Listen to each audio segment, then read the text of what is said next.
நான் அதெல்லாம் விட்டுறேன். 2 நாளாகவும் 15ஆம் அதிகாரம் 7ஆம் வசனத்தை வாசிங்க.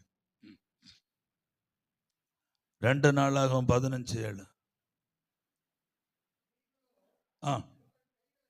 நீங்களோ உங்கள் கைகளை நெகிழ விடாமல் திடன் கொள்ளுங்கள், உங்கள் கிரியைகளுக்கு பலன் உண்டு என்று கர்த்தர் சொல்லுகிறார். ஹல்லேலூயா. இந்த நாட்கள் கர்த்தருடைய ஊழியர்களுக்கு நல்ல காலம் இல்லை. இந்த நாட்கள் கர்த்தருடைய ஊழியர்களுக்கு நல்ல நேரம் கிடையாது. இந்தியா முழுவதும் ஒரு பகுதி முதல் மறுபகுதி வரைக்கும் நாம் உபத்திரவங்களை அனுபவித்துக் கொண்டிருக்கிறோம்.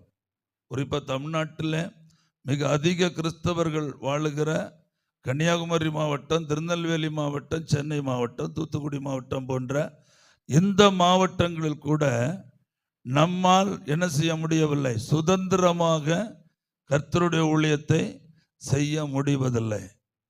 இது நம்ம யாரையும் குறை சொல்லி பிரயோஜனம் இல்லை. என்னால் ஆண்டவர் நமக்கு என்ன கட்டளையிட்டிருக்கிறார் என்றால், ஓநாய்களிடத்தில் ஆடுகளைப் போல நான் உங்களை அனுப்புகிறேன், போங்கள் என்று சொல்லி தான் நம்மை அனுப்பினார். உண்மைதானே? ஓநாய்களிடத்தில் ஆடுகளைப் போல நான் உங்களை அனுப்புகிறேன், நீங்கள் போங்கள் என்று தான் சொன்னார். எல்லா இடத்திலும் நம்மை சுற்றி கிழக்கிலும் மேற்கிலும் வடக்கிலும் தெற்கிலும் இடப்பக்கம் வலப்பக்கம் முன்னும் பின்னும் என்ன இருக்கிறது? ஓநாய்கள் தான் இருக்கிறது. அதற்கு இடையில தான் நம்மை தேவன் ஆடுகளைப் போல ஊழியத்திற்கென்று தேவன் நம்மை அந்தந்த இடங்களில் நியமித்திருக்கிறார். அப்படித்தானே? ஹல்லேலூயா. ஆக உபத்திரவங்கள், உபத்திரப்படுத்தல்கள், நிந்தனைகள், தாக்குதல்கள், கொலைவரி தாக்குதல்கள், இரத்த சாட்சி மரணங்கள், இப்படி எல்லாம் உலகம் உண்டாயிருக்கிற காலம் வரைக்கும் சம்பவிக்கும். நாம் என்னதான் ஐக்கியங்களை உருவாக்கி, என்னதான் அரசாங்கத்தோட ஒப்பந்தங்கள் பண்ணி, என்னதான் ஊழியத்தில் நம்ம பாதுகாப்பை தேடினாலும் நாம் இந்த கட்டத்தை, இந்த சூழ்நிலைகளை நாம் என்ன செய்யத்தான் வேண்டும்? தாண்டித்தான் போக வேண்டும் என்பது திட்டவட்டமான உண்மை. அல்லேலூயா. ஒரு ஆமென் சொல்லுங்களேன். உங்கள் எல்லாருக்கும் என்னை விட நல்ல வசன ஞானம் உண்டு என்பது எனக்கு கட்டாயம் தெரியும். நீங்கள் நல்லபடி வேத கலாசாலைகளிலும் படிந்தவர்களும் முழங்காலிலே பரிசுத்த ஆவியானுடைய பாதங்களிலே வசனங்களை கற்றுக்கொள்ளுகிறவர்களும் என்பது எனக்கு நன்றாகவே தெரியும். Praise the Lord. ஒரு ஆமென் சொல்லுங்களேன். நானும் 12 வருஷம் பைபிளை படிச்சிருக்கிறேன் சர்ச்சில். ஹல்லேலூயா. 1ஆம் கிளாஸ் முதல் 12ஆம் கிளாஸ் வரை சர்ச்சில் பைபிள் படிச்சிருக்கிறேன். அதுக்கப்புறம் ஆண்டவருடைய பாதப்படியில் ராக்காலங்களில் பைபிளை படிச்சுட்டு வரேன். எந்த கலாசாலையில் நான் போய் பைபிள் படிக்கிறேன் எனக்கு டைம் கிடைக்கல. Praise the Lord. ஹல்லேலூயா. அதுக்கான வாய்ப்புகளும் எனக்கு அமையலை, அதுக்கான குவாலிஃபிகேஷன் எனக்கு இல்லை. ஆனால் கர்த்தருடைய பாதப்படியில் இருந்து பரிசுத்த ஆவியானவர் தருகிற வார்த்தைகளை சரியாக வியாக்கியானம் பண்ணி படிப்பதற்கு ஆண்டவர் கிருபை கொடுத்திருக்கிறார். ஒரு ஆமென் சொல்லுங்களேன். ஆக 1-2 காரியங்கள் இந்த நாட்களில் உங்களுக்கு சொல்ல விரும்புகிறேன். இத்தனை உபத்திரவங்கள் மத்தியில் இருக்கிற தேவ ஊழியர்களுக்கு சொல்ல விரும்புகிற காரியம், திடன் கொள்ளுங்கள், தைரியமாயிருங்கள். நமக்கு தேவை ஒரு திடன், தைரியம். நாம் கர்த்தருடைய ஊழியர்கள், கர்த்தருடைய வேலை செய்வதற்காய் அழைக்கப்பட்டிருக்கிறவர்கள். ஆக நமக்கு வேணும் ஒரு திடன். 1வது ஆகாய் தீர்க்கதரிசன புஸ்தகம் 2ஆம் அதிகாரம் 1 முதல் 4 வரை வசனங்களை வாசிப்போம். ஆகாய் தீர்க்கதரிசன புஸ்தகம் 2ஆம் அதிகாரம் 1 முதல் 4.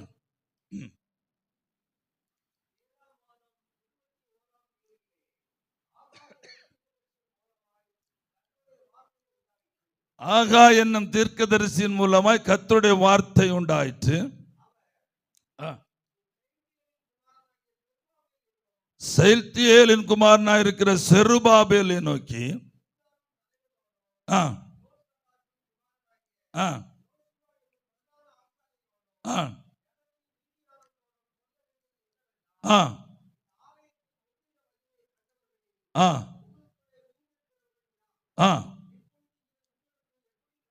ஆ ஆ ஆனாலும் செருபாபேலே நீ திடன் கொள்ளு என்று கர்த்தர் சொல்லுகிறார்.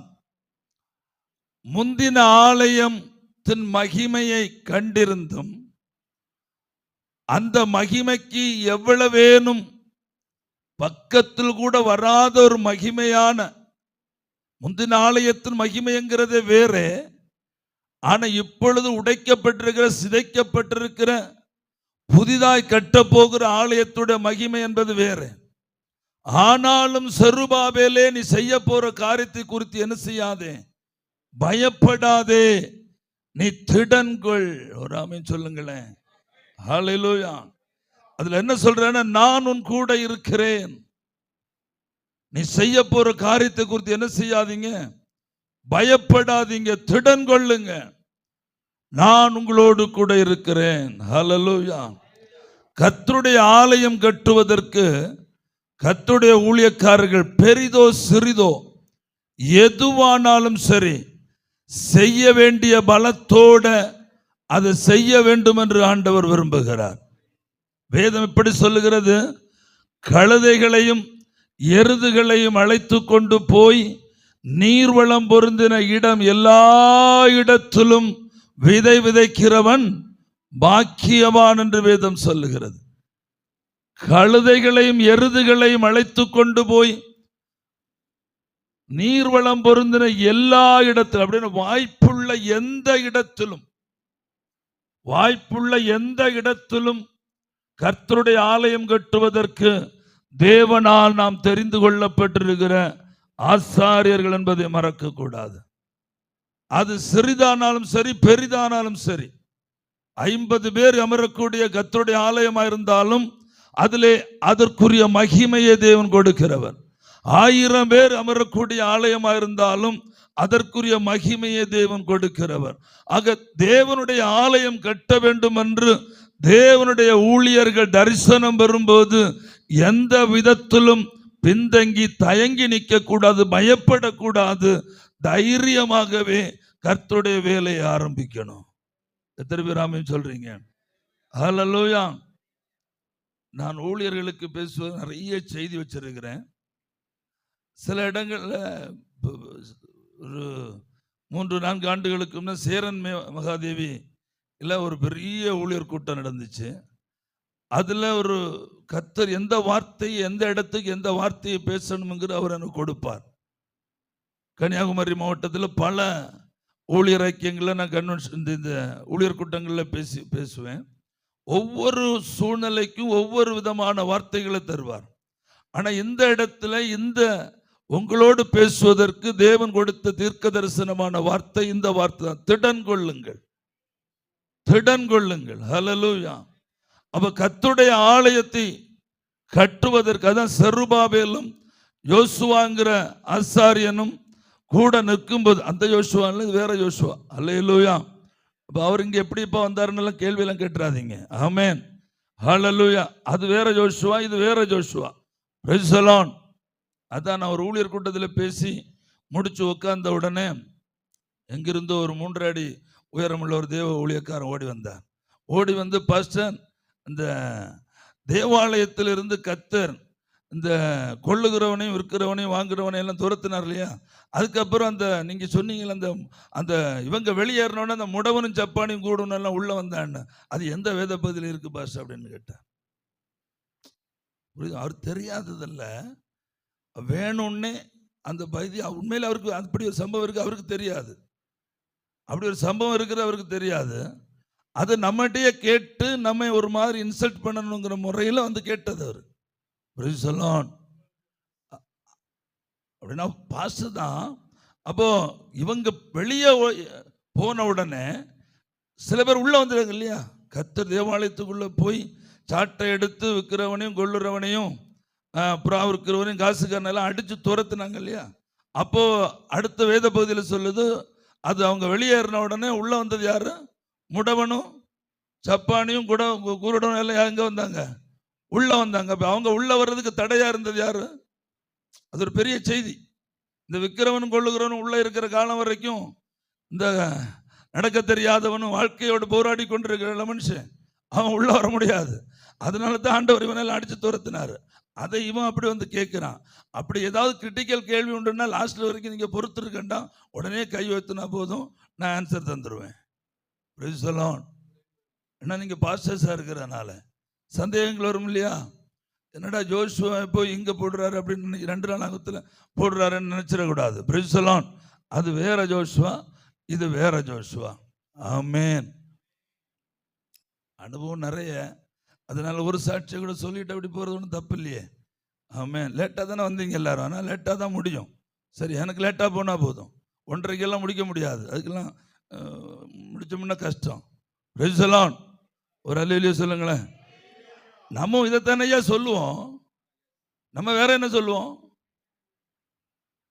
நம்ம இதைத்தானே சொல்லுவோம். ஆமாம், லேட்டாக வந்தவங்களுக்கு இன்னைக்கு லேட்டாக தான் போக முடியும்னு தானே நம்ம பெற்று போடுவோம். Price the Lord. ஒரு ஆமென் சொல்லுங்களேன்.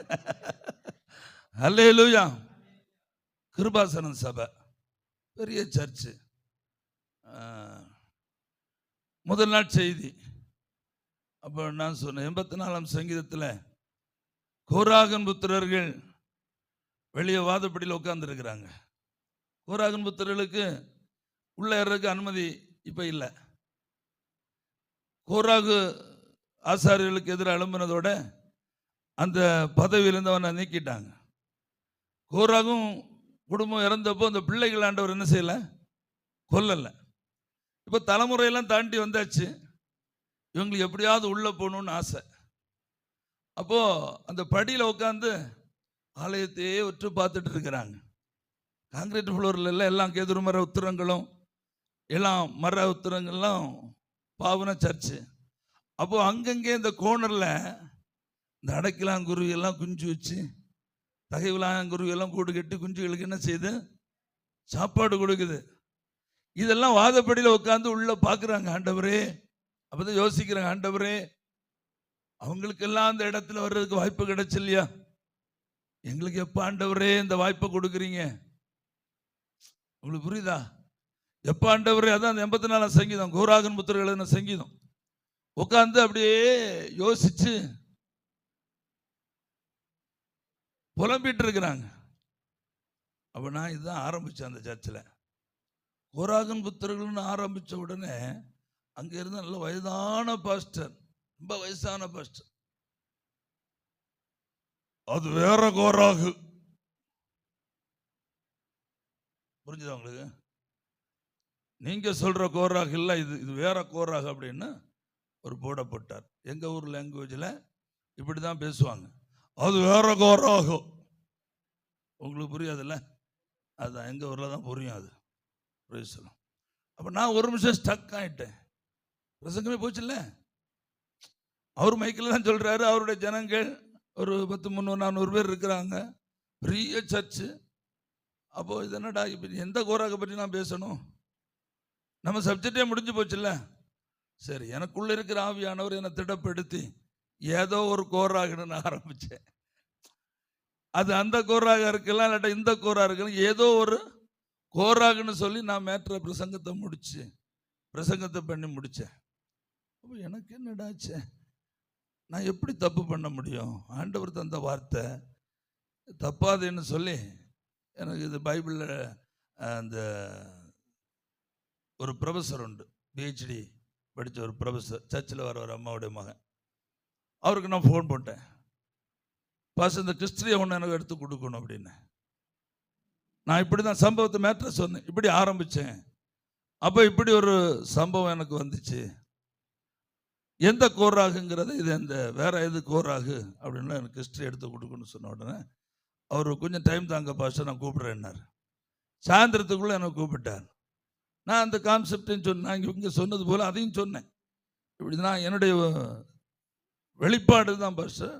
ஆனால் அவர் பாஸ்டர் எதிர்த்து நின்னார், தப்பு பண்ணிட்டு. நான் தப்பு பண்ணேன்னா இல்லை என்ன நடந்துச்சுன்னு சொல்கிறேன்னு சொல்லி. அப்போ அவர் சொன்னார், ஒரு 4 மணி போல் ஃபோன் பண்ணார், பாஸ்டர் நான் அதை ஃபுல்லாக ரிசர்ச் பண்ணேன், நீங்கள் எந்த சிந்தனையில் ஆரம்பிச்சிங்களோ அதுதான் அதோடைய சிந்தனை. வேற கோராகே கிடையாது. சிலவங்களுக்கு கோராகன்னு பேர் வச்சிருக்கிறாங்க, ஆனா இந்த சந்ததியும் அதுவும் மட்டும் கனெக்டட் ஆகாது. வேற எந்த கோராகும் வேதத்துல சொல்லப்படவில்லை. கோராகுன்னு பேர் உண்டு, பட் ஒரு ஆளுக்கு பேர் உண்டு, ஆனா அவங்க இது தொடர்பானவர்கள். இயேசுன்னு பல பேருக்கு நிறைய வேற வேற பேர் இருக்கு இல்லையா, அதே போல இந்த பேர் அதுக்குள்ள சம்பந்தமானது அல்லங்கிற டீட்டெயில்ஸ் எல்லாம் எழுதி கொடுத்து எனக்கு அனுப்பி விட்டார். அப்போ நான் சாயந்தரம் என்ன பண்றேன், நைட்டு மீட்டிங்க்கு எல்லாத்தையும் எழுதி வச்சுட்டு நான் போறேன். அடுத்த ஃபர்ஸ்ட் டே இல்லையா, அடுத்து இன்னும் 3 நாள் பேசணும். அப்போ நான் அந்த கிறிஸ்டிய பகல்ல நான் என்ன அவமானப்படுத்தப்பட்ட அந்த கிறிஸ்டிய சொல்லிக்கிட்டு நான் ஆரம்பிக்கணும்னு சொல்லி அந்த பாஸ்டரை பார்க்கிறேன். பரிசுத்த ஆவியானவர் எனக்குள்ள ஷடுதியா, இது ஒரு 10 வருஷத்துக்கு முன்னாடின்னு வச்சுக்கிட்டுங்களேன், ஷடுதியா எனக்குள்ள இறங்கி இப்படி சொல்றார், அவர் உனக்கு அப்பாவுக்கு வயசு, நீ கூலிக்காரனா என்ன கூலிக்காரனா போயிட்டு இருக்கணும், அது அவருடைய பிள்ளைகள், அவர் அவமானப்படுத்தக்கூடாதுன்னு சொன்னார் ஆண்டவர். நீ அவமானப்பட்டுட்டு போயிடு, அவர் அவமானப்படுத்தாத, ஏன்னா அவர் இங்க இருக்கக்கூடியவர், நீ வந்துட்டு போறவன் கிளம்பி போயிரு அப்படின்னார். பிரைசலான். நான் அப்படியே அதை என்னுடைய பைபிளுக்குள்ள வச்சு அப்படியே மூடனேன். நான் என்னோடையே அந்த சப்ஜெக்ட் முடியட்டும்னு சொல்லி. இப்படிலாம் நீங்கள் அனுபவிச்சிங்களேன்னு எனக்கு தெரியாது. கட்டாயம் நீங்கள் வேறு வேறு சபைகளுக்கு போனீங்கன்னா இப்படி இதெல்லாம் உங்களுக்கு வாய்ப்பு உண்டு. அதே போல் என்ன இது இருந்தாலும் நீங்கள் வெயிட் பண்ண வேண்டியதில்லை, உடனே நீங்கள் கை வைத்திடலாம். பிரைசலான். ஒரு ஆமென் சொல்லுங்களேன். ஓகே. அப்போ செருபாபேலே, நீ பயப்படாதே, நீ திடன்கொள், நான் உன் கூட இருக்கிறேன். இப்போ கர்த்தருடைய ஆலயம் கட்டுகிற கர்த்தருடைய ஊழியக்காரர்களோட யார் இருக்கிறா? கர்த்தர் இருக்கிறா. பிரைசலான். அதனால நம்ம கர்த்தருடைய ஆலயம் கட்டுறதுக்கு என்ன செய்யக்கூடாது? பயந்து போகக்கூடாது, சோர்ந்து போகக்கூடாது, திடனற்று போகக்கூடாது. இருக்கிற பலத்தோட நம்ம கடைசி வரைக்கும் கர்த்தருடைய ஆலயத்தை ஆங்காங்கே ஸ்தாபிச்சு கொண்டு தான் இருக்கணும். அல்லேலூயா. அதற்காக எல்லா முயற்சிகளும் நம்முடைய மாவட்டங்களிலாகட்டும், வெளி மாவட்டங்களிலாகட்டும், நம்முடைய மாநிலத்திலாகட்டும், வெளி மாநிலத்திலாகட்டும், நம்மால முடிந்த வரைக்கும் நம்முடைய எல்லாவற்றையும் உபயோகித்து கர்த்தருடைய ஆலயங்களை கட்டுவதில் ஜாக்கிரதையா இருக்கணும். ஒரு ஆமென் சொல்லுங்களேன். ஒரு ஆமென் சொல்லுங்க. 2வது ஜோஷுவா 1ஆம் அதிகாரம் 5-6 ஆகிய வசனங்களை வாசிப்போமே. ஜோஷுவா 1. நீ உயிரோடு இருக்கும் நாளெல்லாம் ஒருவன் உனக்கு முன்பாக எதிர்த்து நிற்பதில்லை. நான் மோசேயோடு இருந்தது போல உன்னோடும் இருப்பேன். நான் உன்னை விட்டு விலகுவதும் இல்லை, உன்னை கைவிடுவதும் இல்லை. பலங்கொண்டு திடமனதாயிரு. இந்த ஜனத்தின் பிதாக்களுக்கு நான் கொடுப்பேன் என்று ஆணையிட்ட தேசத்தை நீ இவர்களுக்கு பங்கிடுவாய். அல்லேலூயா. இதுவரைக்கும் மோசே இருந்தார், மோசே மரித்தாயிற்று. இப்போ ஜோஷுவா இதுவரைக்கும் இந்த ஜனங்களுக்கும் மோசேக்கும் இடையில் இருந்த உபத்திரவத்தை யார் கண்டது? இந்த ஜோஷுவா பார்த்தார் இல்லையா? ஒரு நாளாகிலும் இந்த மோசேக்கு இந்த ஜனங்கள் என்ன கொடுக்கவில்லை? சமாதானம் கொடுக்கவில்லை. அந்த 40 ஆண்டுகால வனாந்தர பயணமும் மிகவும் வேதனையுள்ள நாட்களாகவே மோசே அனுபவிக்க வேண்டி இருந்தது. உங்களுக்கு எல்லாம் நல்லா தெரியும் தானே? புறப்பட்ட நாள் முதல் முடிவு நாள் வரைக்கும் இந்த ஜனங்கள் மோசேயை வேதனைப்படுத்தி வேதனைப்படுத்தி வேதனைப்படுத்தி தேவன் அனுமதித்ததை அனுபவிக்க மனதில்லாமல் தேவன் அனுமதிக்காததன் மேல் இச்சை உள்ளவர்களாகி 2 பேருக்கும் இடையிலே தேவன் எப்பொழுதெல்லாம் இந்த ஜனங்களை நான் நாசமாக்குகிறேன், அதமாக்குகிறேன், என்னை விட்டுரு, ஒன்னா பெரிய ஜாதி ஆக்குறேன் எல்லாம் சொல்லும்போ ஆண்டவருடைய பாதபடியில் விழுந்து இவர்களுக்காய் அழுது அழுது அழுது திரும்பவும் அவர்கள் மேல கிருபை வைக்க பண்ணி ஆண்டவர் எடுக்கிற எல்லா முடிவுகளையும் மாற்றி அமைத்து கடைசி வரைக்கும் லாஸ்ட்ல கொண்டு வந்து எல்லாம் பாடுபடுத்துறாங்க. இதெல்லாம் யாரு கண்டு வளர்ந்தது? யோசுவா கண்டு வளருகிறார். அப்போ இனி எனக்கும் இந்த உபத்திரவம் தானே வரப்போகிறதுன்னு சொல்லி யோசுவா நடுங்கி கொண்டிருக்கிறார், திகைத்து கொண்டிருக்கிறார், வேதனையோடு கூட இருக்கிறார். அப்பதான் ஆண்டவர் அவரை பார்த்து சொல்லுகிறார், ஜோசுவாவே நீ பயப்படாதே, திடன்கள், இந்த ஜனத்துக்கு நான் வாக்குத்தத்தம் பண்ண தேசத்தை நீதான் பங்கிட்டு கொடுக்கணும், அதுக்காக நான் உன்னை தெரிந்தெடுத்திருக்கிறேன்னு சொல்லுகிறார். அல்லேலூயா. இந்த இடத்துல 2 விஷயங்கள் கர்த்தருடைய ஊழியர்களாயிருக்கிற சகோதரர்களுக்கு சொல்லுகிறேன். ஒரு காரியம், ஜனங்கள் ஒரு நாள் நமக்கு சமாதானம் தருவார்னு நமக்கு எண்ணக்கூடாது. என்னுடைய 18 கால ஊழிய அனுபவத்தில் சொல்றேன். 18 வருஷத்து சபை ஊழியம், கன்வென்ஷன் பிரசங்கம்னு சொல்றா. இந்த ஊழியத்திலேயே சந்தோஷமானது கன்வென்ஷன் பிரசங்கம். அல்லேலூயா. ஊழியத்திலே இந்த மாதிரி கூட்டம் தான். அப்படின்னா நாங்க இருந்து கார் ஏறின பாருங்க, பஸ் ஏறின பாருங்க, சரியா பஸ் ஸ்டாண்டில் பாஸ்டர் வந்து நிற்கிறார் என்ன காரில் அழைச்சிட்டு வர்றதுக்கு. அந்த அங்கீகாரத்தை பார்த்துக்கிடுங்க. அங்கே இருந்து சரியா வீட்டுக்குள்ள வந்தோடனே டிஃபன் மேலே ரெடியாக இருக்குது. தம்பி என்ன வரவேற்று கொண்டு போய் டிஃபன் தண்டான். அதெல்லாம் முடிஞ்சு ஃபேஸ் வாஷ் எல்லாம் பண்ணி முடிச்சு நேர கொண்டு வந்து இங்கே உட்கார வச்சாச்சு. இனி பிரசங்கம் பண்ணி முடிச்ச உடனே ஒரு காணிக்க தருவாங்க. வாங்கிக்கிட்டு ஸ்தோத்திரம் பண்ணி அதே காரில் கொண்டு வந்து என்ன எங்கே விடுறாங்க? ஏசி காரில் விடுறாங்க. அதே பஸ்ஸில் ஏறி நான் எங்கே போகணும்? சூப்பராக வீட்டுக்கு போகலாம். இதெல்லாம் சபை ஊழியத்தில் எதிர்பார்க்க முடியுமா நமக்கு?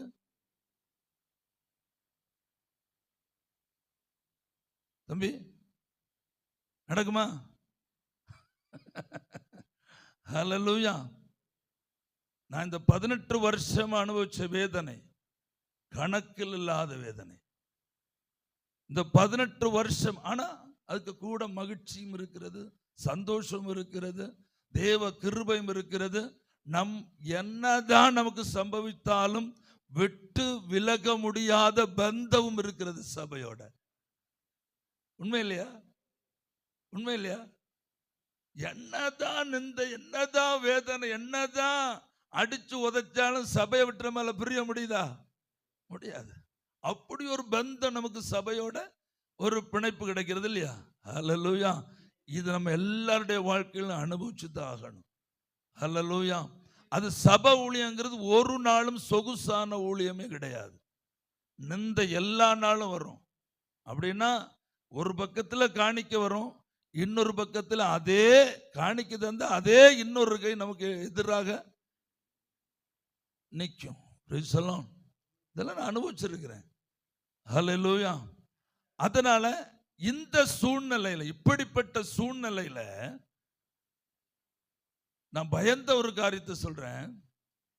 மோசே கானானுக்கு போக முடியாத சூழ்நிலை வந்ததற்கு காரணம் லேசா ஒரு இடறல். இந்த ஜனங்களுடைய வேதனையை பொறுக்க முடியாம, இவங்களுடைய உபத்திரவத்தை பொறுக்க முடியாம பேச சொன்ன வேண்டிய இடத்தை என்ன செய்தான்? அடிச்சிட்டான். அப்படின்னா அவன் மேல ஆத்துரம், பயங்கர ஆத்துரம். அந்த வார்த்தையை பேசும் எப்படி சொல்லுகிறான்? கலகக்காரர்களேன்னு கூப்பிடுற, அவ்வளவு ஆவேசம். ஏற்கனவே ஐயாவுக்கு பயங்கர கோபக்காரன் இல்லையா? ஏற்கனவே ஐயா பயங்கர சண்டியாகும், பயங்கர கோபக்காரன். நீங்க அப்படியே படிச்சுட்டு வாருங்க. மோசே கோபம் உண்டவனாகி, மோசே கோபம் உண்டவனாகி, மோசே கோபம் உண்டவனாகி. இதையும் அழிக்கணும் இல்லையா ஆண்டவருக்கு? மாம்சம் அழியாத பரலோகத்துக்கு போக முடியாது இல்லையா? என்னதான் கர்த்தருடைய ஊழியம் செஞ்சாலும் மாம்சம் ரத்தம் என்ன செய்யாது? தேவனுடைய ராஜ்யத்தை சுதந்தரிக்காது. மாம்சம் அழியாத வரைக்கும், அதையும் சொல்ல விரும்புறேன், மாம்சம் அழியாத வரைக்கும் பரலோக ராஜ்யத்தில் என்ன செய்ய முடியாது? கால் வைக்க முடியாது. மனம் திரும்பினாலும் போதாது. மனம் திரும்பி யாராகணும்? பிள்ளைகளை போல மாறணும். பிள்ளைகள் ஆகும்போதுதான், பிள்ளைகளை போல மாறும்போதுதான் நம்முடைய 100% மாம்சம் நம்மை விட்டு அழிஞ்சு மாறும். நம்முடைய மாம்சம் அழியாத வரைக்கும் தேவனுடைய ராஜ்யத்தில் நீங்களும் போக முடியாது, நானும் போக முடியாது, விசுவாசியும் போக மாட்டான். ஹல்லேலூயா. அப்ப இதை அழிக்கிறதுக்காக தான் ஆண்டவர் சில இடங்கள்ல அடிங்கிறார், சில இடத்துல என்ன செய்தார்? பேசுங்கிறார். ஆனா இவன் என்ன பண்ணிட்டான்? இந்த பேச சொன்ன இடத்துலயும் பொறுமை இழந்தான். விசுவாசியாளுக்கும் பொறுமை இழந்தான், சபையாளுக்கும் பொறுமை இழந்தது. தேவ மனுஷர்களா இருக்கிற நாம், கர்த்தருடைய ஊழியம் செய்கிறவர்களா இருக்கிற நாம், அவங்க என்னதான் நம்ம இடற பண்ண செய்தாலும் நம்ம என்ன செய்யக்கூடாது? இடறக்கூடாது. நம்ம ஸ்டெடியா நிக்கணும், வசனத்துல ஸ்டெடியா நிக்கணும், நம்ம வார்த்தையில கட்டப்பட்டிருக்கு. எங்க கட்டப்பட்டிருக்கிறேன்னு நமக்கு ஒரு உறுதி இருக்கு, நமக்கு ஒரு இது. நம்ம கற்பாறையின் மேல் கட்டப்பட்டவர்கள், நான் அந்த இடத்துல இருந்து என்ன செய்யக்கூடாது, அசங்க கூடாது. நீ என்னதான் பண்ணிக்க, நீ ஏவாளானதுனால நான் ஆதாமாக என்ன செய்ய முடியாது, மாற முடியாது. நீ வேணா விழுந்து போ, நான் விழ முடியாது. நீ கீழ்ப்படியா மேல விழுந்தேன்னு சொல்லி நான் விழணுமாங்க, நடக்காது. இடறக்கூடாது. ரொம்ப ஜாக்கிரதையா இருக்கணும் கர்த்தருடைய ஊழியர்கள். அது அப்படி இருக்கட்டும். அப்ப யோசுவாவுக்கு இப்ப பயம், கலக்கம். அந்த சூழ்நிலையில் தான் கர்த்தர் சொல்றார், மகனே யோசுவா, பயப்படாதே, நீ உயிரோடு இருக்கிற காலம் வரைக்கும் ஒருவன் உனக்கு எதிர்த்து நிற்காதபடி நான் கூட வருவேன். நீங்க அப்படியே படிச்சீங்கன்னா அந்த பக்கம் கொஞ்சம் தூரம் அப்படி போனீங்கன்னா இந்த கர்த்தருடைய பெட்டியும் இந்த ஜனங்களும் புறப்படாச்சு. புறப்படும்போது இடையில அடுத்து குறுக்க ஒரு யோர்தான் நதி வருது இல்லையா, கர்த்தர் சொன்னார் திருப்பி பிளந்து விடலன்னு சொன்னா, அது மாதிரி மோசேட்ட சொன்னார் பிளந்து விடனார். ஆனா யோசுவாட்ட என்ன சொன்னார், நீ அப்படியெல்லாம் செய்யாதேன்னு சொன்னார். அது தெரியுமா உங்களுக்கு? அல்லேலூயா. நான் இன்றைக்கு ஜனத்தின் நடுவில் உன்னை மகிமைப்படுத்த போறேன் அப்படின்னார். ஜனத்தின் நடுவில் நான் உன்னை கனம் பண்ண போறேன், நான் உன்னோடு கூட இருக்கிறத இந்த ஜனங்கள் அறிய வைக்க போகிறேன் அப்படின்னு சொல்லி அங்க நிக்க சொல்லி, கர்த்தருடைய பெட்டியை சுமக்கிற ஆசாரியர்களை முன்ன நடக்க சொல்லி, இதெல்லாம் யாரை வச்சு செய்யறார்? ஜோஷுவாவை வச்சு செய்யறார். அல்லேலூயா. ஜோஷுவா வச்சு செய்யறார். எதுக்குன்னா, நான் மோசையோடு இருந்தது போல ஜோஷுவாவோடும் இருக்க வேண்டும், இருக்கிறேன் என்பதை ஜனங்கள் கண்டு ஜோஷுவாவுக்கு பயப்பட வேண்டும் என்று தேவன் ஒரு கிரியை செய்கிறார். இவர் கட்டளையிடும் போது அந்த இப்படிதான் நடக்க போகுது. ஆசாரியர் கர்த்தருடைய பெட்டியை சுமக்கிற ஆசாரியோட பாதம் யோர்தான் நதியில படும்போது இன்னது சம்பவிக்க போகிறதுன்னு சொல்லி ஜோஷுவாவை வைத்து சொல்ல வச்சு ஜனங்கள் மத்தியில ஒரு பயத்தை உண்டு பண்ணி அந்த கணத்தை யாருக்கு கொடுக்கிறார்? ஜோஷுவாவுக்கு கொடுக்கிறார். ஒரு ஆமீன் சொல்லுங்களேன். அல்லேலூயா. கர்த்தர் ஒரு நாளும் தம்முடைய ஊழியக்காரரை வெட்கப்படுத்துகிற தேவன் அல்ல. ஒரு ஆமீன் சொல்லுங்களேன். அல்லேலூயா. ஒரு நாளும் நம்ம என்ன செய்ய, மற்ற ஜனங்கள் மத்தியில் என்ன செய்ய மாட்டார், வெட்கப்படுத்தவே மாட்டார். ஒரு சின்ன எக்ஸாம்பிள் சொல்றேன், உங்க வாழ்க்கையில் இதெல்லாம் நடந்திருக்கும். அல்லேலூயா. ஒரு நாள் என்னுடைய சர்ச்சில் பால் கறக்கிற ஒரு சகோதரி, பாஸ்டர் ஒரு வீட்டில் ஜபிக்க வரணும், ஒரு மாடு, ஒரு பசு மாடு, நல்ல பால் கறக்கிற ஒரு மாடு, அப்படியே இப்போ சென்னை மாடு அப்படியே அந்த இது விழுந்து கிடக்குது, எழும்பவே மாட்டேங்குது அப்படின்னா. டாக்டர்ஸ் எவ்வளவோ இன்ஜெக்ஷன் போடுறாங்க, 3-4 நாளாக இன்ஜெக்ஷன் போடுறாங்க, ஆனால் எழும்பவே மாட்டேங்குது. டாக்டர்ஸ் கடைசியில் கை விட்டுட்டாங்க. இனிமேல் இது என்ன செய்ய முடியாது, எழுப்பி நிறுத்த முடியாது. 2 பாதங்களுக்கும் அந்த வாத நோய் பாதிக்கப்பட்டு கால் பலம் இழந்து போச்சு அப்படின்னு டாக்டர்கள் சொல்றாங்க. ஒன்று ஜெபிக்க வர முடியுமான்னு கேட்குறாங்க. அவங்க இந்து குடும்பம் வேற. அல்லேலூயா. அப்போ நான் அந்த வீட்டுக்கு ஜெபிக்க போகிறேன்.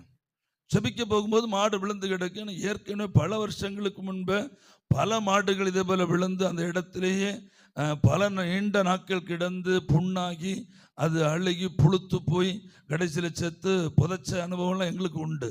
நானும் அந்த கற்பனையில் தான் நிற்கிறேன். இப்போ அப்படின்னு சம்பவிச்சிருமோன்னு சொல்லி நம்ம வேற ஜெபிக்கவும் போய் நிற்கிறோம், வேத புஸ்தகம் வெள்ளையும் சொல்லையுமா போய் நிற்கிறோம். நான் காலையில் அந்த மாட்டுக்கு ஜெபிக்க போகும்போது என்னை சுற்றி பல மனிதர்கள் நிற்கிறாங்க. எல்லாம் கையில் நூல் கட்டி பொட்டு வச்சு வித்தியாசமாக ட்ரெஸ் போட்டு நிற்கிறாங்க. எனக்கு புரிஞ்சு போச்சு சூழ்நிலை மோசங்கிறது. அல்லேலூயா. ஆனாலும் எனக்குள்ள நான் திடன் கொண்டேன். எனக்குள்ள திடன் கொண்டு நான் தைரியமாகி ஆண்டவரை பார்த்து இப்படி தான் சொன்னேன், ஆண்டவரே உங்க நாமத்தை மகிமைப்படுத்துங்க. ஆண்டவரே, என்னுடைய நாமம் அல்ல, இந்த இடத்துல உங்க நாமம் தூஷிக்கப்படாதபடி உங்க நாமத்தை என்ன செய்யுங்க, மகிமைப்படுத்துங்க. ஆண்டவரே, இந்த மாடு இயேசு கிறிஸ்துவின் நாமத்தில் எழும்பட்டும் என்று சொல்லி ஜெபித்து தண்ணீரை தெளித்து கொண்டு வந்து அன்றைக்கு இரவு யாரும் இல்லாத நேரத்திலே அந்த மாடு தானாகவே எழும்பினது. அல்லேலூயா. ஆனால் இரவு யாருக்கும் தெரியாது, அது எழும்புறதும் தெரியாது, நின்றதும் தெரியாது, அது சாப்பிட்டதும் தெரியாது. காலையில் அவங்க வழக்கம் போல தொழுத்துக்கு போகிறாங்க, மாடு எழும்பி நின்று புல்லு சாப்பிட்டுட்டு நிற்குது. அந்த குடும்பம் சர்ச்சுக்கு வந்து ரட்சிக்கப்பட்டு ஞானஸ்நானம் எடுத்து சபையில் விசுவாசியாக இருக்கிறாங்க. அது வேற விஷயம். ஒரு ஆமென் சொல்லுங்களேன். அப்போ எந்த நம்ம அப்படி இந்த மாதிரி நாம் தவித்து நிற்கிற இடங்களிலே அவருடைய பிள்ளை ஊழியம் செய்கிற நம்ம என்ன செய்ய மாட்டார், ஆண்டவர் என்ன செய்ய மாட்டார், வெட்கப்படுத்த மாட்டார். அதுதான் அந்த ஜோஷுவாவிடத்தில் சொல்லுகிறார், நீ திடன் கொண்டு தைரியமாயிரு. திடன் கொண்டு என்ன செய், தைரியமாயிரு. ஒரு ஆமென் சொல்லுங்களேன். நான் மோசையோடு இருந்தது போல உன்னோடும் இருப்பேன். மூன்றாவதாக 2 நாளாகமத்தின் புஸ்தகம் 15ஆம் அதிகாரம் 7-8 வசனம். 2 நாளாகமம் 15:7-8.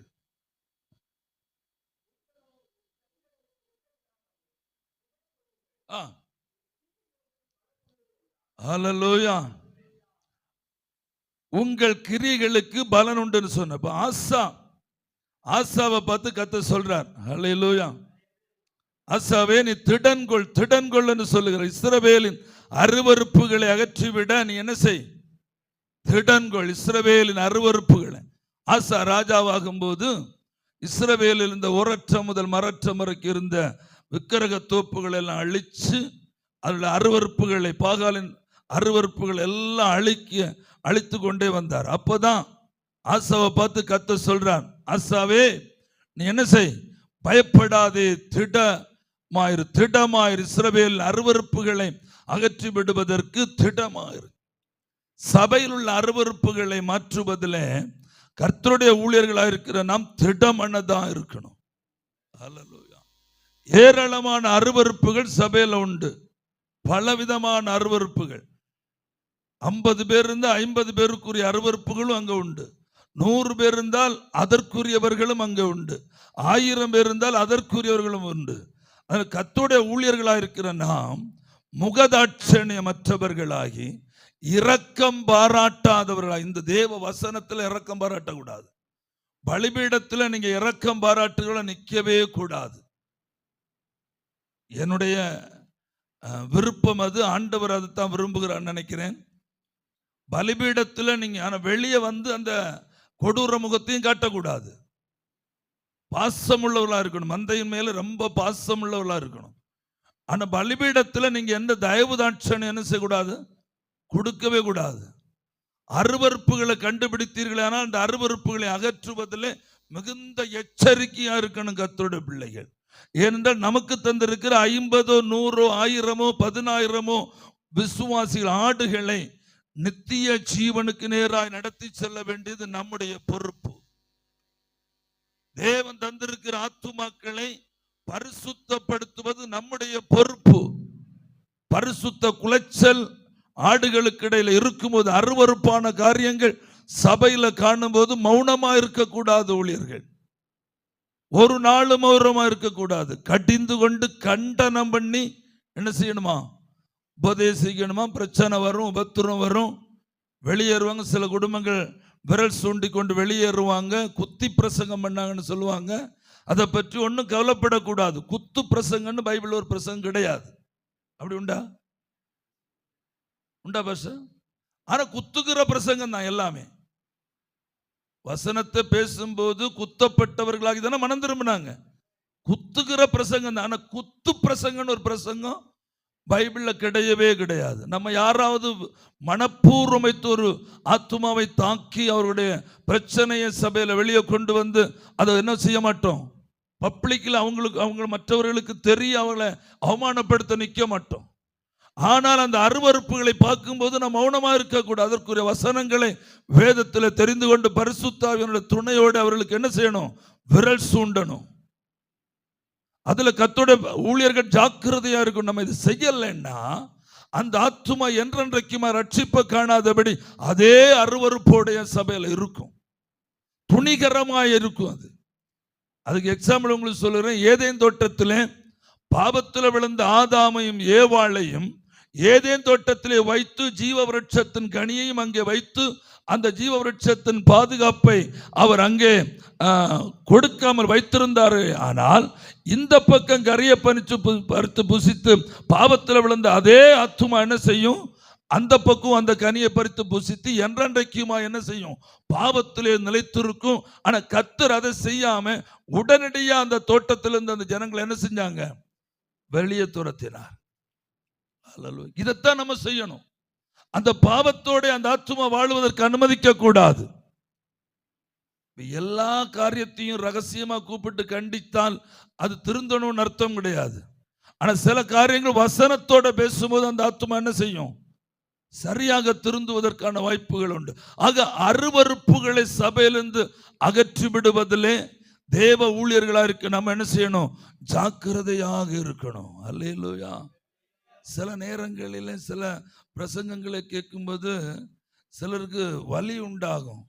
சில அங்கெல்லாம் போனால் இப்படி பேச மாட்டாங்களே, இங்கெல்லாம் போனால் இப்படி பேச மாட்டாங்களே, பாருங்க அந்த பாஸ்டர் இப்படியெல்லாம் பேச மாட்டார், இந்த பாஸ்டர் இப்படியெல்லாம் பேச மாட்டார், அல்லேலூயா அப்படின்னு சொல்லிக்கிட்டு நம்ம விட்டு போறதுக்கான வாய்ப்புகளும் உண்டு. ஆனா நீங்க பயப்படக்கூடாது. அல்லேலூயா. Praise the Lord. ஏன் சபையில் நிறைய குடும்பங்கள் வெளியே போயிருக்கிறாங்க. ஆமே, ஒன்று போனால் 9 வரும் உள்ள. அல்லேலூயா. 10 குடும்பம் உள்ள வந்தால் 2 குடும்பம் தான் நிலைக்குது. மீதி 8 குடும்பம் மறுபடியும் என்ன செய்யுது? ஒரு 4 வருஷம் 5 வருஷம் 3 வருஷம் 10 வருஷம் இருந்தும் வேறுபிடிக்காமலே இருக்கும். வேறுபிடிக்காமலே இருக்கும். சபையோட ஒரு அட்டாச்மெண்ட் இருக்காது, ஒரு வசனத்தில் வேறுபிடிக்காது, ஒரு மாற்றம் இருக்காது. குறிப்பிட்ட நாள் வரும்போது அது காணாமல் போகத்தான் செய்யுது. நம்ம என்ன செய்ய முடியும்? அந்த இரத்தப்பழி அது அவங்க மேல விழட்டும். அல்லேலூயா. ஒரு ஆமென் சொல்லுங்களேன். ஆனால் அருவருப்புகளை இஸ்ரவேலை விட்டு மாற்றுவதற்கு ஆசா எப்படி இருக்கணும்? திடமா இருக்கணும். அல்லேலூயா. பயப்படக்கூடாது. ஒரு ஆமென் சொல்லுங்களேன். அல்லேலூயா. அடுத்து 4வது பிலிப்பியர் 1:14. நான் சொல்லி 2 பாயிண்ட் இடையில விட்டுட்டு 4-5 விட்டுட்டு 6வதுக்கு போயிருக்கிறேன். ஏன்னா டைம் நமக்கு லிமிட்டேஷனா இருக்கிறதுனால. அல்லேலூயா. இதைத்தான் 4வது சொல்லு. பிலிப்பியர் 1:14 எப்படி?